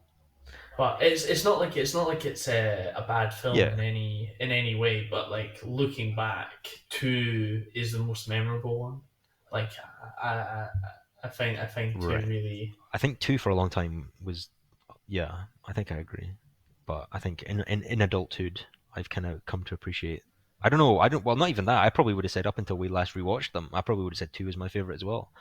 But then we rewatched them, and I thought, damn, that first one was just like absolutely knock out of the park. And then the second one is a knock out of the park as well. But I don't think it's quite the same. But it's Yeah. just again, I can't even fault the second one really. Having said that, there is one shot, not a scene, not anything, just a single shot in the entire trilogy that I would take out, and that's in the second What film, which what is show's that? in the tunnel when he's on the hoverboard, Mm. and the shot of him from the front is great because it's actually Michael J. Fox on like a rig moving through, and obviously they've just edited out all the strings and all that guff, Mm-hmm. and the cars behind him. They then do like a single shot, which is maybe CG, like early CG, or it's like filmed on a different type of film, or the lighting was wrong or something. But it goes to like a profile shot of just his legs, and it's him like skating on the ground, like putting his feet on the ground to like push the hoverboard forward. And it's clearly not Michael J. Fox's legs. And it's one of those things where, like, as a kid, you don't notice that. As an adult, I'm like, I notice it, and every time I watch the film, I close my eyes at that point because I'm like, it just makes the experience better just for me to not see that because it annoys me. Is that So, is that is that the bit where Doc saves him again? yep, Do you know what? I watched a video yesterday, and I thought it was really interesting. You can like correct me if I'm just talking utter shit, because like I'm not, I'm not like an expert in Back to the Future, but they were saying that there's like certain times where Doc saves Marty. So like the first time is when he jumps off the tower building, the building on like the clock tower or right. something like that, when like the bullies go to like shoot him or something, and then like there's the tunnel scene there. But they were saying that like originally Marty dies, and Doc has gone back in time and like knows the exact spot and like place Oh, I see what you mean. Right. that he, Okay, I see what you mean. So you're, is that like a fan theory of he's like, how does Doc know where he is, sort of thing? yeah, yeah, Or yeah, that he needs saved, and it's like he's probably been in a timeline where Marty didn't get saved and died, so he knows where he is supposed to die. yeah. And I thought that was quite interesting, and I don't know if it's like a canon thing or if it just someone Uh, came up with that, but I would say I was that's probably not canon. like, right, In fact, I would almost definitely say that's not canon. that's fair. I just thought it was interesting. I was But like, oh, fair cool. play. I'm not even sure if does the time work that way in. I don't know. Or Um, maybe it was a thing of like Marty dies in that timeline and Doc goes back in time because he right. I think knows. I think But that's I the don't thing know. with Back to the Future as well, right? Is like I guess there is timelines, but there's like it's very like it's not like out of scope like it is with like multiverse nowadays, where it's just like anything goes. Like the timeline is very rigid, I think. Yeah, Um, Obviously, part two goes a bit more wild with like Hell Valley, but it's still like I mean, like Marty still exists and Doc still exists. They're just in different places. It's not like there's like some wacky time shiz that makes them like non-exist or whatever. But yeah, I think I don't know. I just like even just the scene where they first test it and like his clock, like Einstein's clock, is a minute behind. Just like even just watching that is like when I was younger, just like blew your freaking mind. Like it just looked like some of the CG doesn't hold up, and some of the effects maybe don't hold up. But this film, I don't know, like you just can't. And like even just little details, like he knocks down the pine tree, he comes back to the future, and it's like it's Twin Pines Mall's been turned into Lone Pine Mall, and then they continue that on into like the third film where Clayton Ravine, because Clara went over in the original timeline, and then she gets saved, so it becomes like it stays Shonash Ravine, which is probably its original kind of native name, I guess. And then uh, Marty obviously goes back in time, Back to the Future in the DeLorean, but everyone in the past will think he's just driven off a cliff, off the train tracks, so they call it Eastwood Ravine, sort of thing, stuff like that, where it's just like you wouldn't even notice it if you weren't looking for it, but like it's just like nice stuff like that, where it's just like there's a tension in it, and it's mostly physical effects. Like the car's a car. Like nowadays, like the car would not exist. It just wouldn't exist. And Yeah. it comes at this perfect time in cinema, which I'm really nostalgic for. It's like the late '70s, like up until the early '90s of just like absolutely pushing where physical effects can take you. Yeah. And I just think it's such a shame that that's been lost, and that'll probably be a theme from all of our episodes. But um, yeah, it's just such a good looking film. It's funny in all the right places. It's heartfelt in all the right places, and it's a weird it's a weird film. Yeah, Like he's getting hit on by his mum. you could make it Like today. You could make it yeah, today. no, No and mate, chance. these guys took this film to Disney at one point. Yeah. Like they were like, no chance are we making this like guy get hit on by his own mum. Hmm. Um, which completely understandable. Yeah. But that's the thing, right? In any other film, that would be so weird, so weird. And even in this film, I guess is when you grow up, it is a little strange. But like, you never once go like, oh, like, or like not when you're not supposed to, sort of thing. They never Yeah. play it in like a weird way. Like whenever you do go, oh, it's because the character is also going, oh. It's because the Um, tone's been set as like, right, yeah, you're not taking this film absolutely seriously. You know, it's supposed to be a joke. You know what I mean? It's not yeah. like don't But deep it. even You know? just like little like things like people in the 50s had like their name written on their underwear. I don't know why that was, but they did. And like she takes that as like his name's Calvin Klein. It's not like he said and made up a name, Calvin Klein. She read his Or underwear, and it's like such a nice little detail. you were Like, talking about the tab joke the other day as well, where it's oh like you yeah, just didn't that's think probably about my that. favorite joke in the film. Like some of my favorite exchanges in the film are like just little like background things where it's like um where like the black like assistant in the cafe. Obviously, he goes on to become mayor, but in the 50s, obviously, the civil rights movement and all that kind of stuff hasn't followed through and happened yet. So there's still obviously like segregation and Yeah. not so positive view, to put it in a very light manner.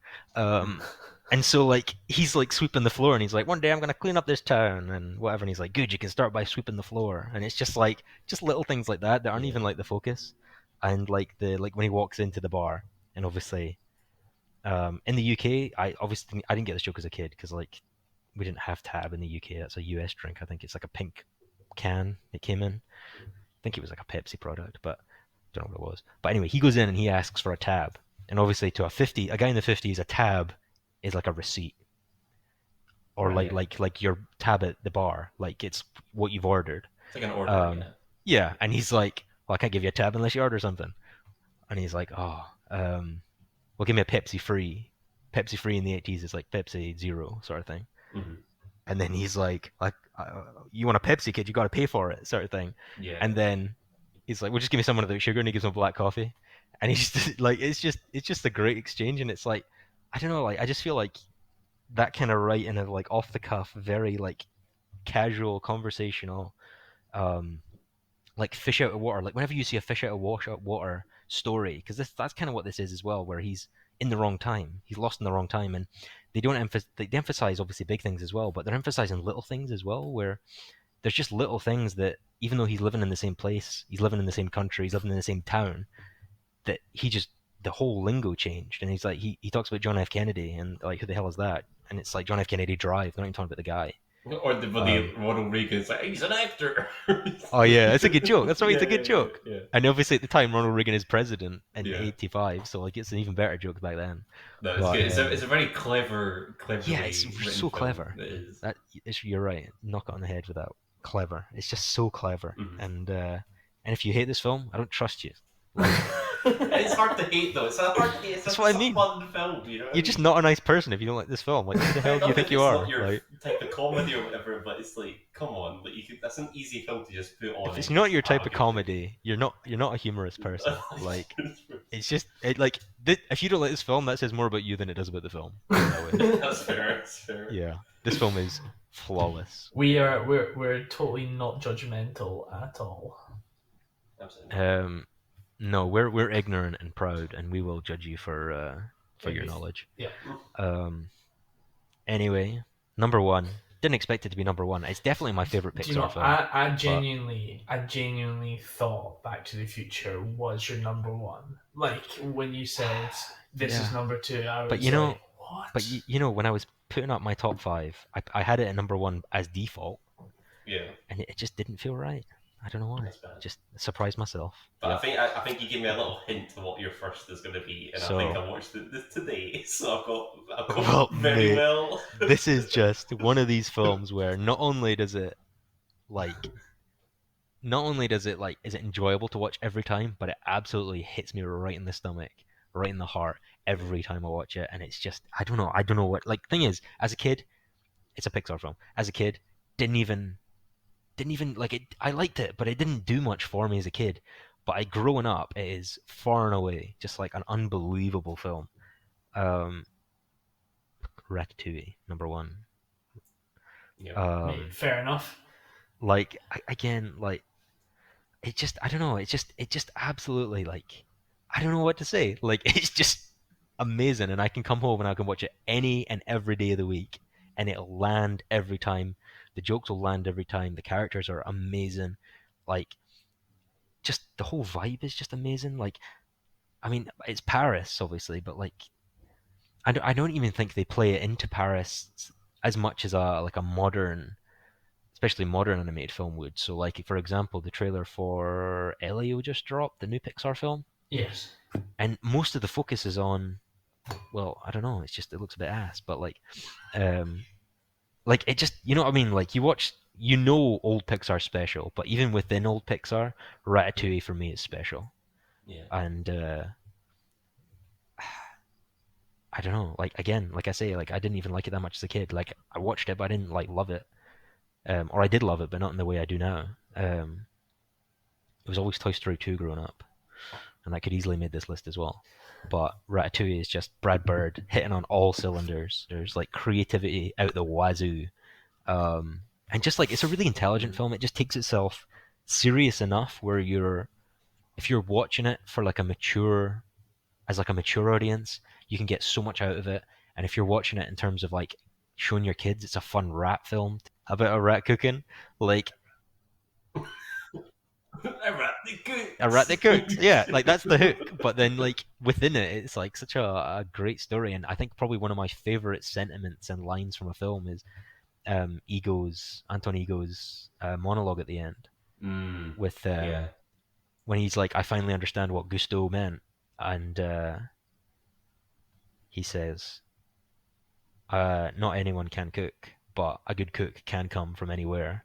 And just to Mhm. have like to set up at the start of the film, because for me, I'm not like, and the guys will know this, but for me, a big thing in films that kind of bothers me nowadays is, and not even nowadays, but even in old films as well, is the kind of superficial, like mantra or superficial motto or like message in old films, uh, in some films, is just be Yeah. nice. Just be a nice person, or just believe in yourself and you'll get whatever you want, and just chase your dreams and you'll get them. And this film's like starts off telling you that. Like Gusto is like the hopeful, like Anyone can cook. he's your Walt Yeah, Disney like sort of thing. Like he's yeah. your like your granddad telling you like anyone can cook, and I believe in anyone can cook, and you can if you put your mind to it, you can cook. And and then by the end of the film, you have the critic's point of view, which is well, our reading of his optimism is maybe too much, too optimistic, and that actually um, maybe some of us don't have what it takes. When Well, people like do have, yeah. but when people do have what it takes, that it's nothing to do with where they've come from, or Mhm. it shouldn't be restricted by where they've come from, um, and who they are, and just I don't know. It's just such a great message.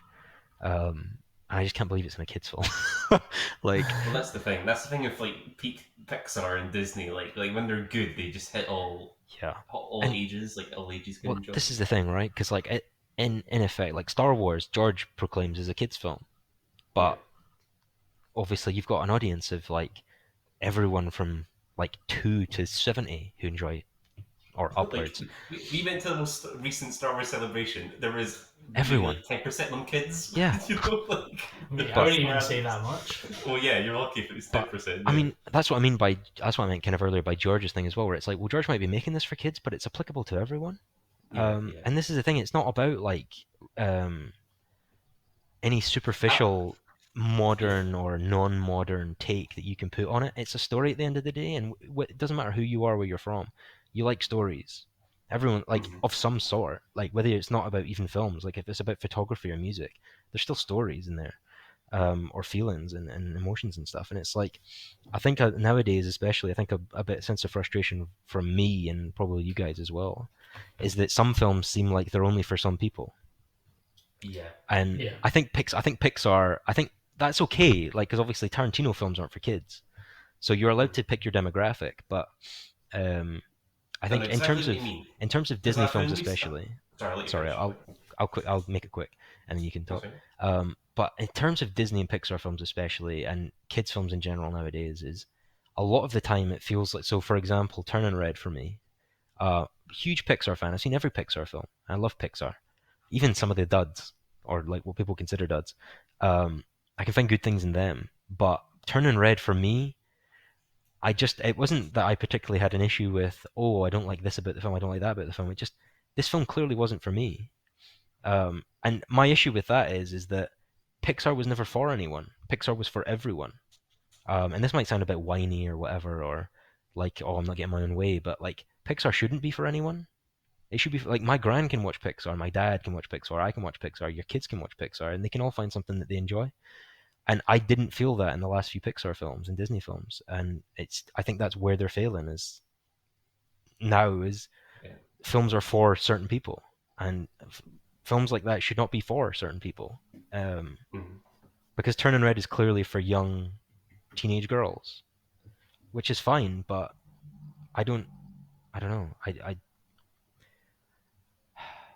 But then they can be like, well, yeah, but Lightyear was for young lads, so we're making one for them, one for fair them. It's like enough, but I don't like that though. I'm agreeing with you because, yeah. like I've said, I've done a rewatch of Pixar films, and up to this point, every single one of them, bar maybe one or two, like anyone can watch them. Everyone can relate to Finding Nemo in some way. Everyone can relate to Ratatouille Well, or this is the bloody. thing, right? So like Finding Nemo will probably hit harder for parents as well because the But subject if matter you're a is kid, usually a like you can kid. relate to Nemo being like, "Oh, I hate when my dad like is so needy and stuff. And just let me be a kid," you Exactly. know.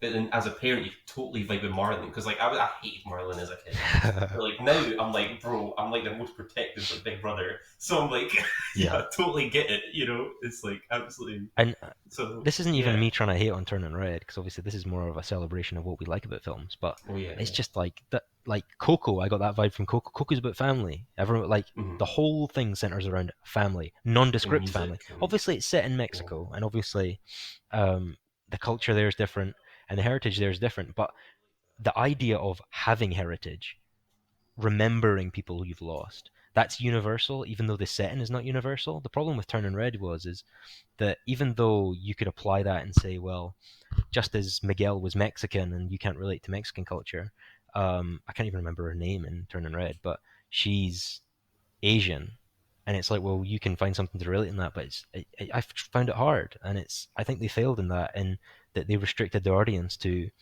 I see a lot of people online commenting who are like Asian families, and they say, well, the overbearing, the I don't know if it's stereotypical, but like obviously Asian parents are kind of known for being quite overbearing at times, or mm-hmm. certain Asian parents, and a lot of people connected with that in the Asian community, which is fine. But when your film rests on that linchpin, and I can't relate to that as much as say an Asian person could, and I'm not saying don't tell that story, but I think if you're trying to tell like Pixar should be for everyone, and it's just when it's not hitting that for everyone, Yeah. it's really strange. I Well, can't, and the thing like is, I can't see my gran liking that film.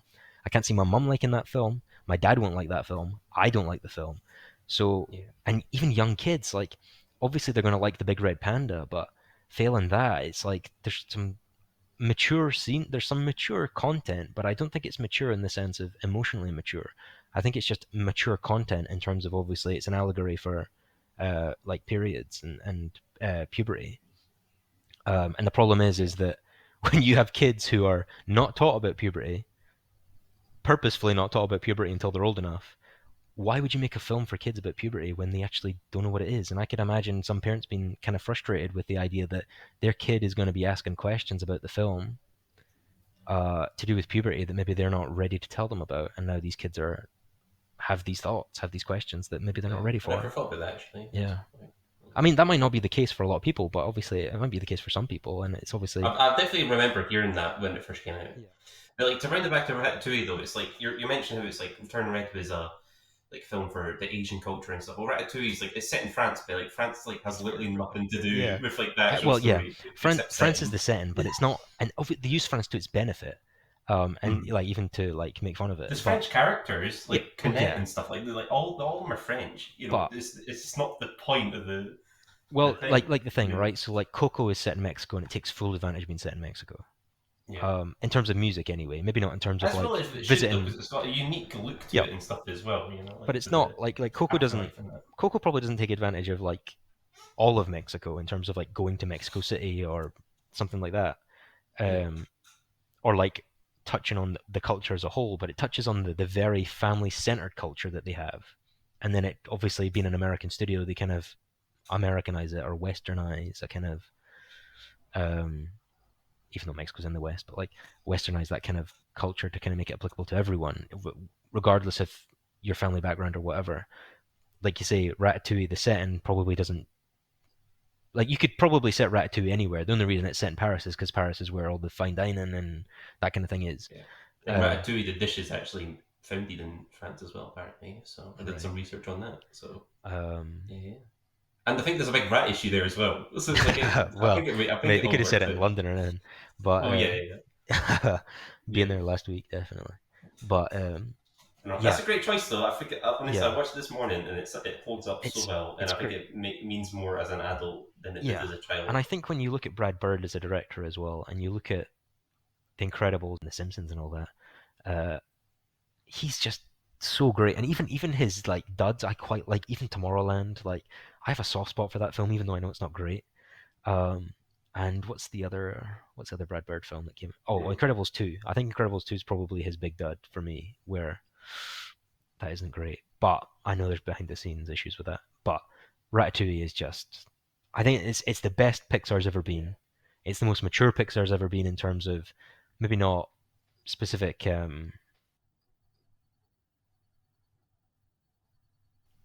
story content, content within the film, but it's probably the most mature message from a Pixar film. And obviously, Pixar films are known for that anyway.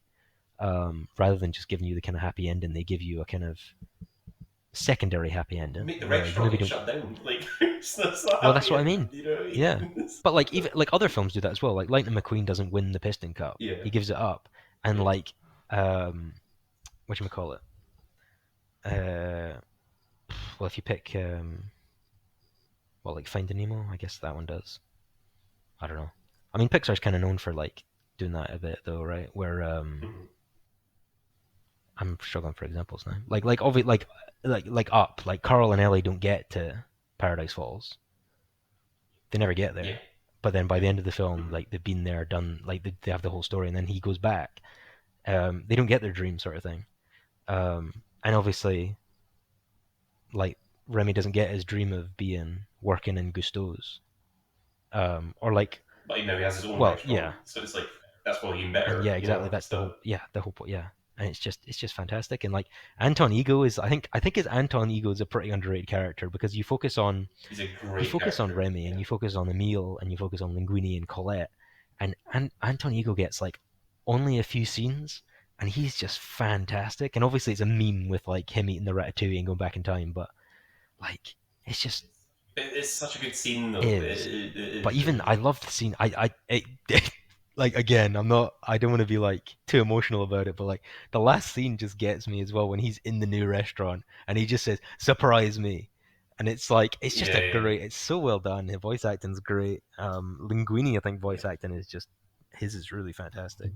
He's great. And I think he could have come across as a really annoying character, Yes. but I think he plays it off as quite kind of charming and Yeah. stuff as well. Because like Robert will know this, my least favorite kind of characters are useless characters, like that just make life more difficult for people. Which Linguini kind of is at the start, at least, but you kind of like feel for Right. him because like people can relate to being like a bit clumsy or like you feel you Yeah. don't have any skills. He's a freaking garbage boy at the start of the film. You know, he never learns how to cook.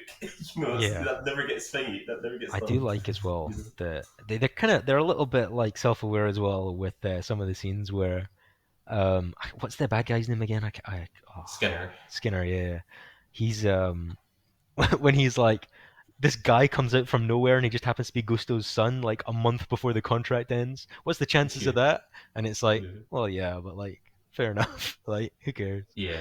Yeah. Um, but yeah, I But yeah, just man, no, that's a really good. and That's a like really good number one. and yeah, and I Yeah. think one of my favorite scenes is when he goes to drown Remy and then the Seine, and he just runs like he opens the jar and he just runs off Yeah. and like he just comes Yeah. and then he comes back and like the whole scene is silent and I think the best choice in the film, or one of the best choices, was to not let Remy be able to talk to Linguini.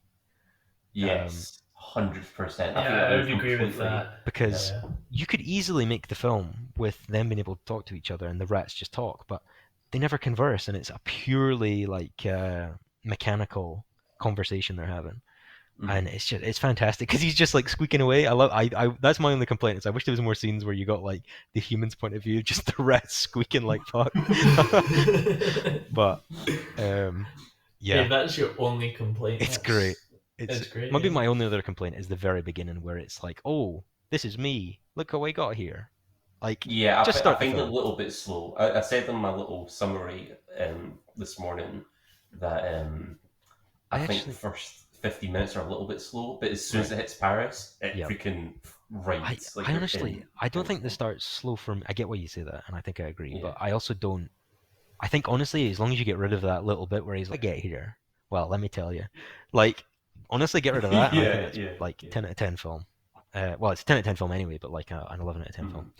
Mhm. Anyway, we've been running. Actually, I was not expecting this. I honestly thought we were going to get through all of these films in about 30 minutes, 40 minutes, and then I was going to have to talk about honorable mentions. So I will just list a few honorable mentions, and then we will wrap up this episode. Um, I did talk. Me and Brandon, we did a test episode, which we may upload. I don't know. I don't know. We'll see. Um, just talking about some of our honorable mentions, but I'll just touch on some of the ones that didn't make the cut here. Obviously, Hot Fuzz, which I opened with, uh, best comedy film ever written, I think, and Edgar Wright in general is probably. I can make a good argument for him being my favorite director, to be honest. And then we did talk about this briefly last time. I'll just run through The Terminal by Steven Spielberg, Tom Hanks. Just grew up with that film, and it's fantastic. And I used to watch with my dad, and it's really fond memories. The Green Mile. You feel free to have a little. I really like The Green Mile. I really like Yeah, that film. I mean it's a long film, Long. It's but long. Michael It's Clark long, Duncan, I but think, it's is good. just. I mean, everyone knows he's fantastic in that film, but like again, Died too soon, man. He yeah. died like what, early 2000s? I think I maybe. I don't know. Um, I'll give it a look yeah, while you're but he's speaking. just fantastic in that film, and I mean everyone's fantastic in that film, and just like I think, I just absolutely adore the way they handle the subject matter as well, where it's just like it's such a dire place, and it's like he's just such a beacon of like I don't know, just he's just so great, and then like the whole like reveal at the end, and like Sam Rockwell is fantastic with the bloody moon pie and stuff like that, and getting locked up in solitary. It's like it's a really funny film as well, and again, it's a film like it's universal. Like my grand can watch that film and love it, and I can watch that film and love it, and it's like it's not for anyone. It's a film. It's for everyone. Um, Again, I don't. Films don't need to be, but like this one is, and that's what I love about it. Yeah, yeah, Um, yeah. From my understanding, would you say, just really quickly, like for you, you prefer a film when it's just like put on the table and everyone I don't can know, because just I take don't a know, because there are piece? definitely films that are for people or have moments for people that won't resonate with other people. And that can be on race lines, ethnic grounds, uh, sexuality, gender grounds, whatever. Obviously, there's like films like that I won't. I'm not. They're not making the film for me. I'm not the audience, so I shouldn't expect to be. Yeah, Um, I shouldn't expect to get the same reaction or have the same emotional reaction to it. And I get that, and that's an important part of film as well, is that you are picking your audience. I think there are just I films that have an audience of everyone really intrigue me, and I just think the ability to watch, even just the knowledge to know that you can watch this film with anyone, is really I don't know, it's just something great. Because like, if I can watch it, like this is a big thing. It's because we like to write as well, right? Like that's like a big thing for like us is we're kind of up, like want to be up and coming, and you guys are way more up and coming. But writing, and especially between like film media or like a novel or like a book or something. Yeah. Um, but I feel like the Green Mile is just like if I'm writing something, it's like to be able to write something that your grandkid love would just be just end it there. Like you've peaked. Like, and the Yeah. Green Mile is just, No, that's especially from fair. Stephen King. Stephen King's a horror writer, and he just bangs out this masterpiece and Shawshank Redemption, and like the guy's just a bloody genius. And it's like it doesn't feel if you're looking for Stephen King isms in this film, you can find them. But if you don't have no clue who Stephen King is, it's not like his signatures all over it to the point where you'd know who Stephen King was from this film alone. It's like it's something really unique, and it's just such a it's something you'd expect to be a much older story in terms of its cultural importance. But the fact it's written by a guy who's still alive, who was like popular in the 80s for writing books, is mad because it feels like it should be way older. I don't know I don't know if that makes sense, but like it, No, yeah, no, I get you. I get it you. feels like a really modern classic. The fact it came out in the 90s is unbelievable.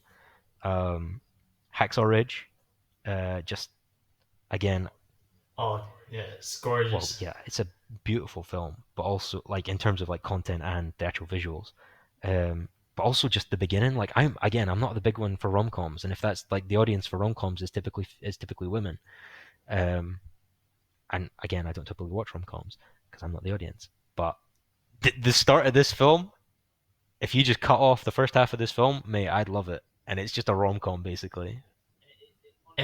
Honestly, I remember when I first watched it, and I was like, "Holy cow! Why is this better than like half of like the like rom com films Who ever knew? made?" All you And needed was Mel Gibson. honestly, it's a gorgeous film. And I Uh, mean, obviously Andrew Garfield knocks it out of the park in terms of well, like, both of them do. well, yeah, they both do exactly, Like their but chemistry, yeah, like see when they first meet each other in the hospital area, and yeah, he's just totally like, I guess, like smitten. smitten. Yeah, Yeah, and it's just like, I don't know what it is, but every time I see Andrew smitten over this nurse, I'm just like, bro, that's love. That's love. well, it's great. It's such a, and I know exactly. Have you've oh yeah I think Brandon should probably give it a watch because Brandon's seen it, but more in like a group context in a hotel Yeah, room, right? But like I would definitely give this like a dedicated watch as well. But yeah, even if you cut the worst stuff out of the film, it's still great. Like Vince Vaughn's, I typically don't like Vince Vaughn, but he's great. Um, I love the scenes where he gets like beat the shit out of in the army barracks and in the kind of tent and that, and like he just like sticks out. And like the scenes with Hugo Weaving are fantastic, and oh, like he's great though, isn't he? it's Like, unbelievable. And I think this is going to be that'll definitely be. I mean, a lot of the based on a true story films that I will be touching on are probably going to be war based, just because I like that I'm era. I like that history anyway. I'm the same. Um, I could see when you can do a good war film. yeah, it's just Like, nothing else, man. Um, but like for example, so I watched Darkest Hour this week, and so I'll do an episode on Darkest Hour, and I'm going to do an episode on Glorious Bastards and Hacksaw Ridge, stuff like that. But also like other historical times as well. But I think yeah, a lot of them will come from then. Uh, Donnie Darko. that's interesting. It's a weird film, That and is a weird film. I don't like the director's cut. Um, Not good. I think it's the one example I can think of straight off the head of my head where giving the director ultimate control is definitely not a good idea because reining it in a bit to make it more accessible and to make it a bit more mysterious 100% benefits this film because the director's cut, for context if you're not aware, there are scenes on YouTube I think I've never from the watched the director's cut. director's cut. The director's cut goes into a lot more detail about what actually is going on and tells you kind of outright what you're seeing. Right. And I think that's to the film's detriment because part of the like obviously like the intrigue is I have no clue what's going on. Um, or if you do, it's like a really like broad like there's time stuff going on, but like it's not defined, and it's kind of like not. I never got the sense it was in his head, but like it's kind of tied to him and that kind of thing. And it's just I think it's iconic. Like it's just a lot of the scenes for me I can just like think off the back of my head, back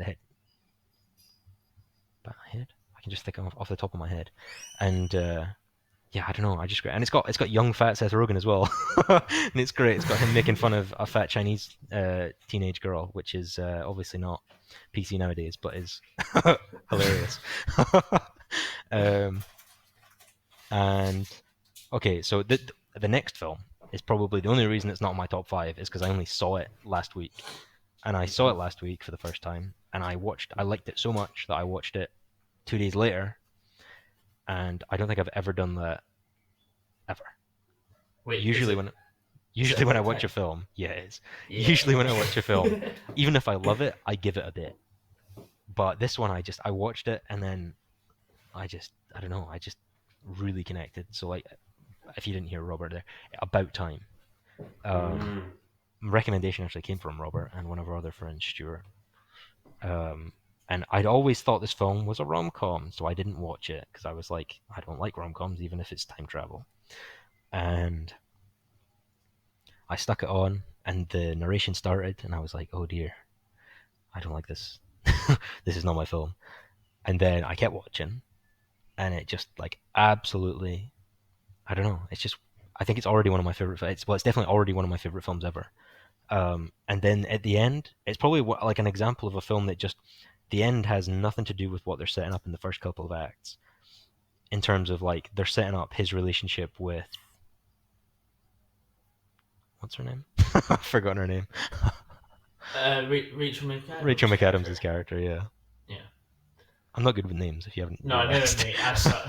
I all the films I'm going to tell you. You could ask me any of their names, and I Yeah. wouldn't be able to give you any bar one. But anyway, so like most of the film is him. Like the start is like setting up the time travel and him meeting her, and then the whole like second act is them together, them their relationship come together, and then like establishing more rules of time travel. And then at the end, it's like, oh, spoilers, the dad gets cancer, and there's nothing he can do time wise, time travel wise to fix it.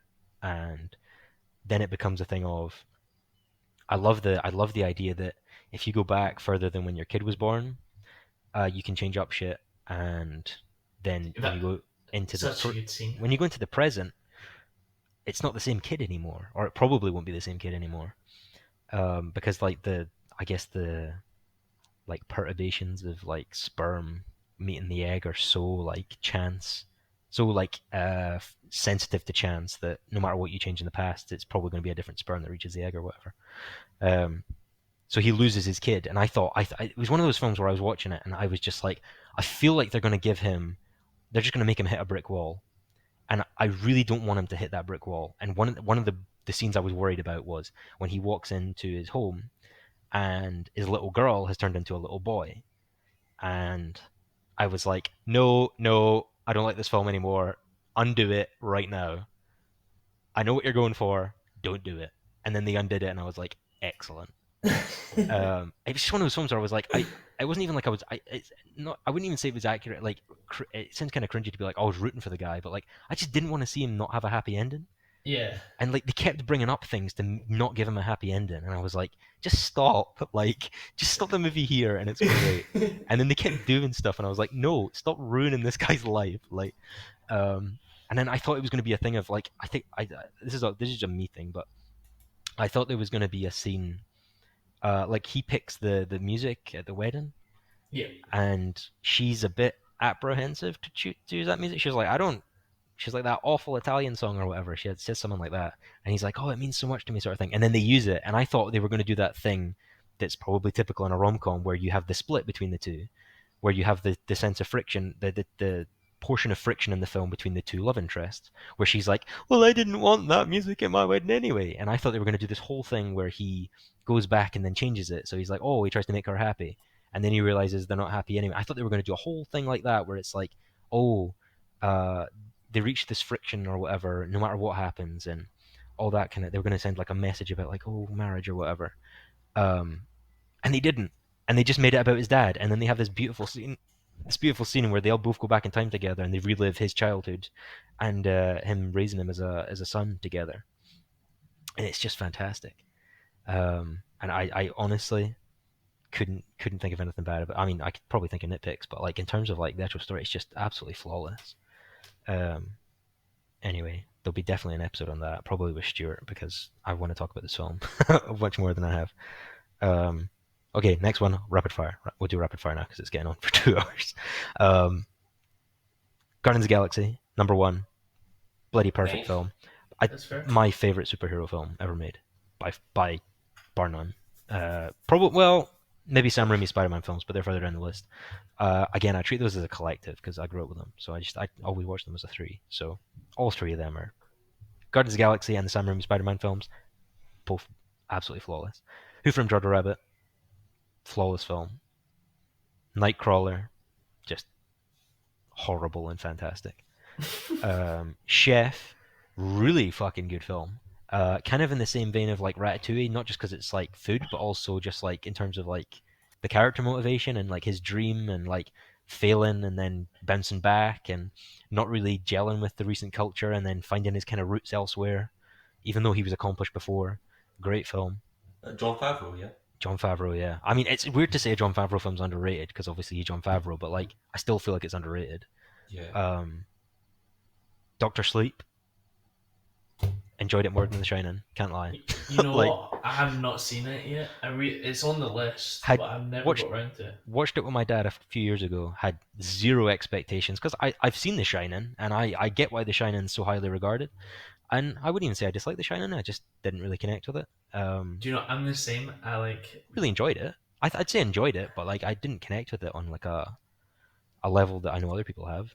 Um, Not that I don't appreciate it, but anyway, I watched Doctor Sleep and I had zero expectations for a sequel to like a 1980 film where the director's dead and Stephen King has written like a sequel book to his book, even though he doesn't like the film adaptation of his book. So I was a bit like, okay, how are they going to do this? Because they're obviously they're making a film. Are they going to adapt the book? And how are they going to reconcile the fact that the book in the first film, the book of the first film and the film itself are not the same? There's changes, and then they're adapting the sequel book, and they're trying to make it fit to a sequel as to the original film as well.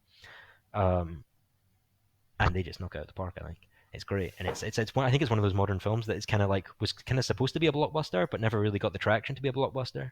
But it's like amazing anyway, and has like some beautiful scenes in it, especially Ewan McGregor at the start. But also has some great Stephen King horror elements as well. And what's her name from? Who's the mum in Dune again? Brandon, you'll know her name. Rebecca Ferguson. Rebecca Ferguson is bloody amazing in that film, and She is great. she's worth the price of admission alone. Next film, Zodiac. Kind of in the same boat as Nightcrawler for me. It's horrible but amazing. The next film is like absolute existential crisis stuff, not only because it's 3 hours long, but also because it's just like a horrible film to watch, is Silence.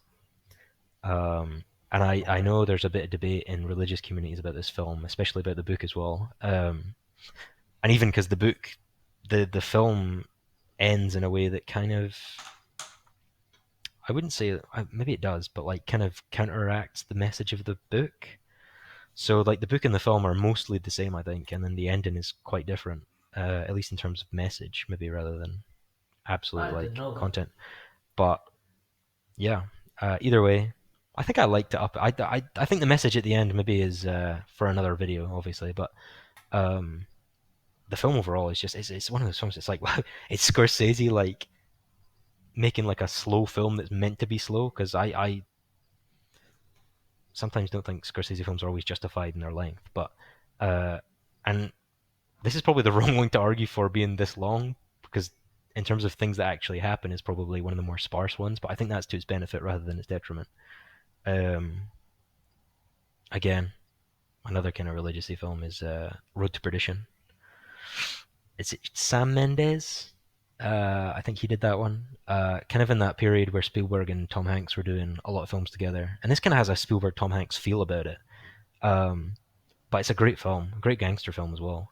And I think Jude Law is the bad guy in this film, which is really strange to see because he looks like a total junkie, like a total mess.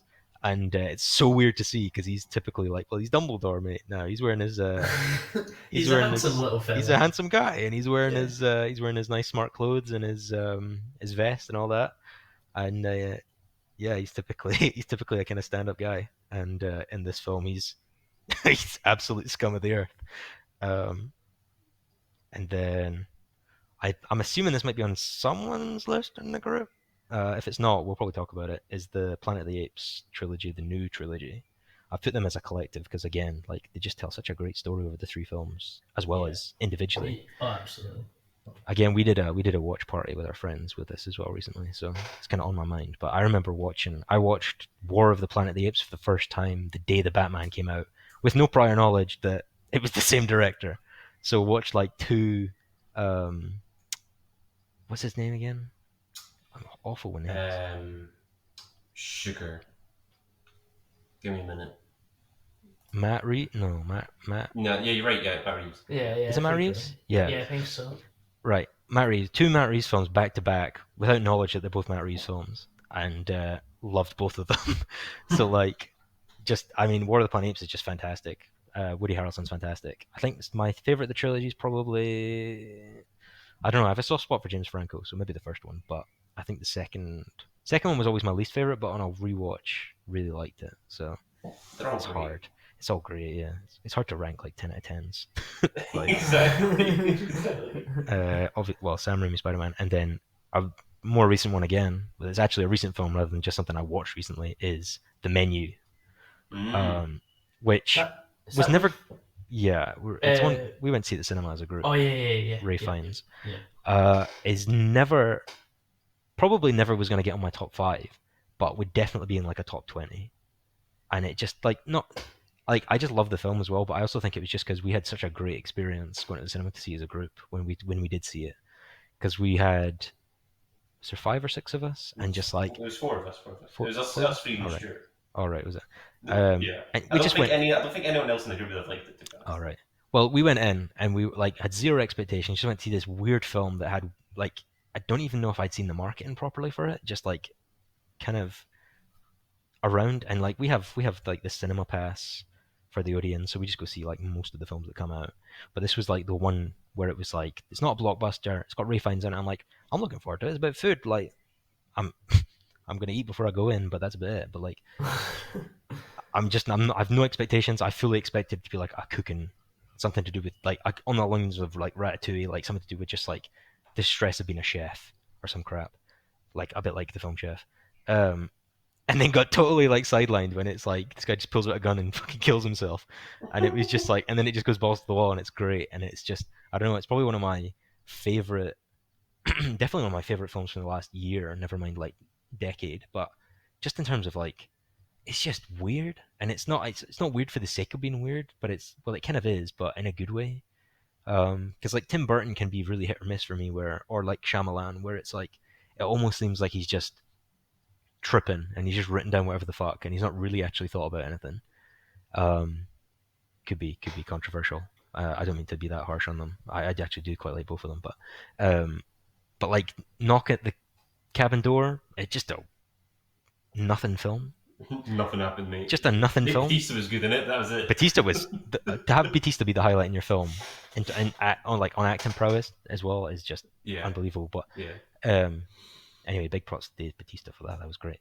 But um, but yeah, like I feel like they sometimes are like things like Coraline. Like I haven't seen Coraline, but like I get I'm not bashing Coraline, but like things of that kind of Yeah. vibe, where I think sometimes it's a bit like, sometimes I get the feeling that they're just a bit strange just for the sake of being a bit strange. Nah, not Coraline, mate. No, And- well, I'm not. Yeah, I'm not that's bashing not Coraline. that's but, not Tim Burton as well.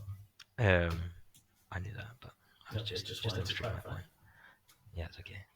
Good, Yes. good boy. Clarify. But fuck you. But but yeah, it was one of those films where it was so weird, and I was like, I kind of knew where some things were going, but it's like, again, it was like something where I really didn't expect my family to like it, and then I watched it with them, and they all loved it as well, and I was like, it's such a weird film for it to be kind of, I mean, obviously this isn't the case for everyone, but like in terms of like to be universally loved by everyone that I'm kind of associated with, which I really didn't expect, because I thought it'd be a bit too strange for especially my family. But no, it was really great. And I think we just had such a great experience seeing it, where it was just like we went in with like not low expectations, but just kind of no expectations, and then we're just Well, we really sat down and we were like, "Is this a horror film?" And it started. And we were like, "We'll yeah. see, we'll see what And happens." We I just thought it we was have no wonderful, clue. and it was just a really nice, it's just a really nice experience, especially with friends. Hmm. So I think part of it is just I have a really fond memory of going to see it as a group, but also just the film was great, and Ray Fiennes is just again just absolutely like 11 out of 10, and could easily be on my top five, every film on my top five. Um, but we've been going for 2 hours and about 30 seconds. So either I'm going to edit this or it's going to be a long episode.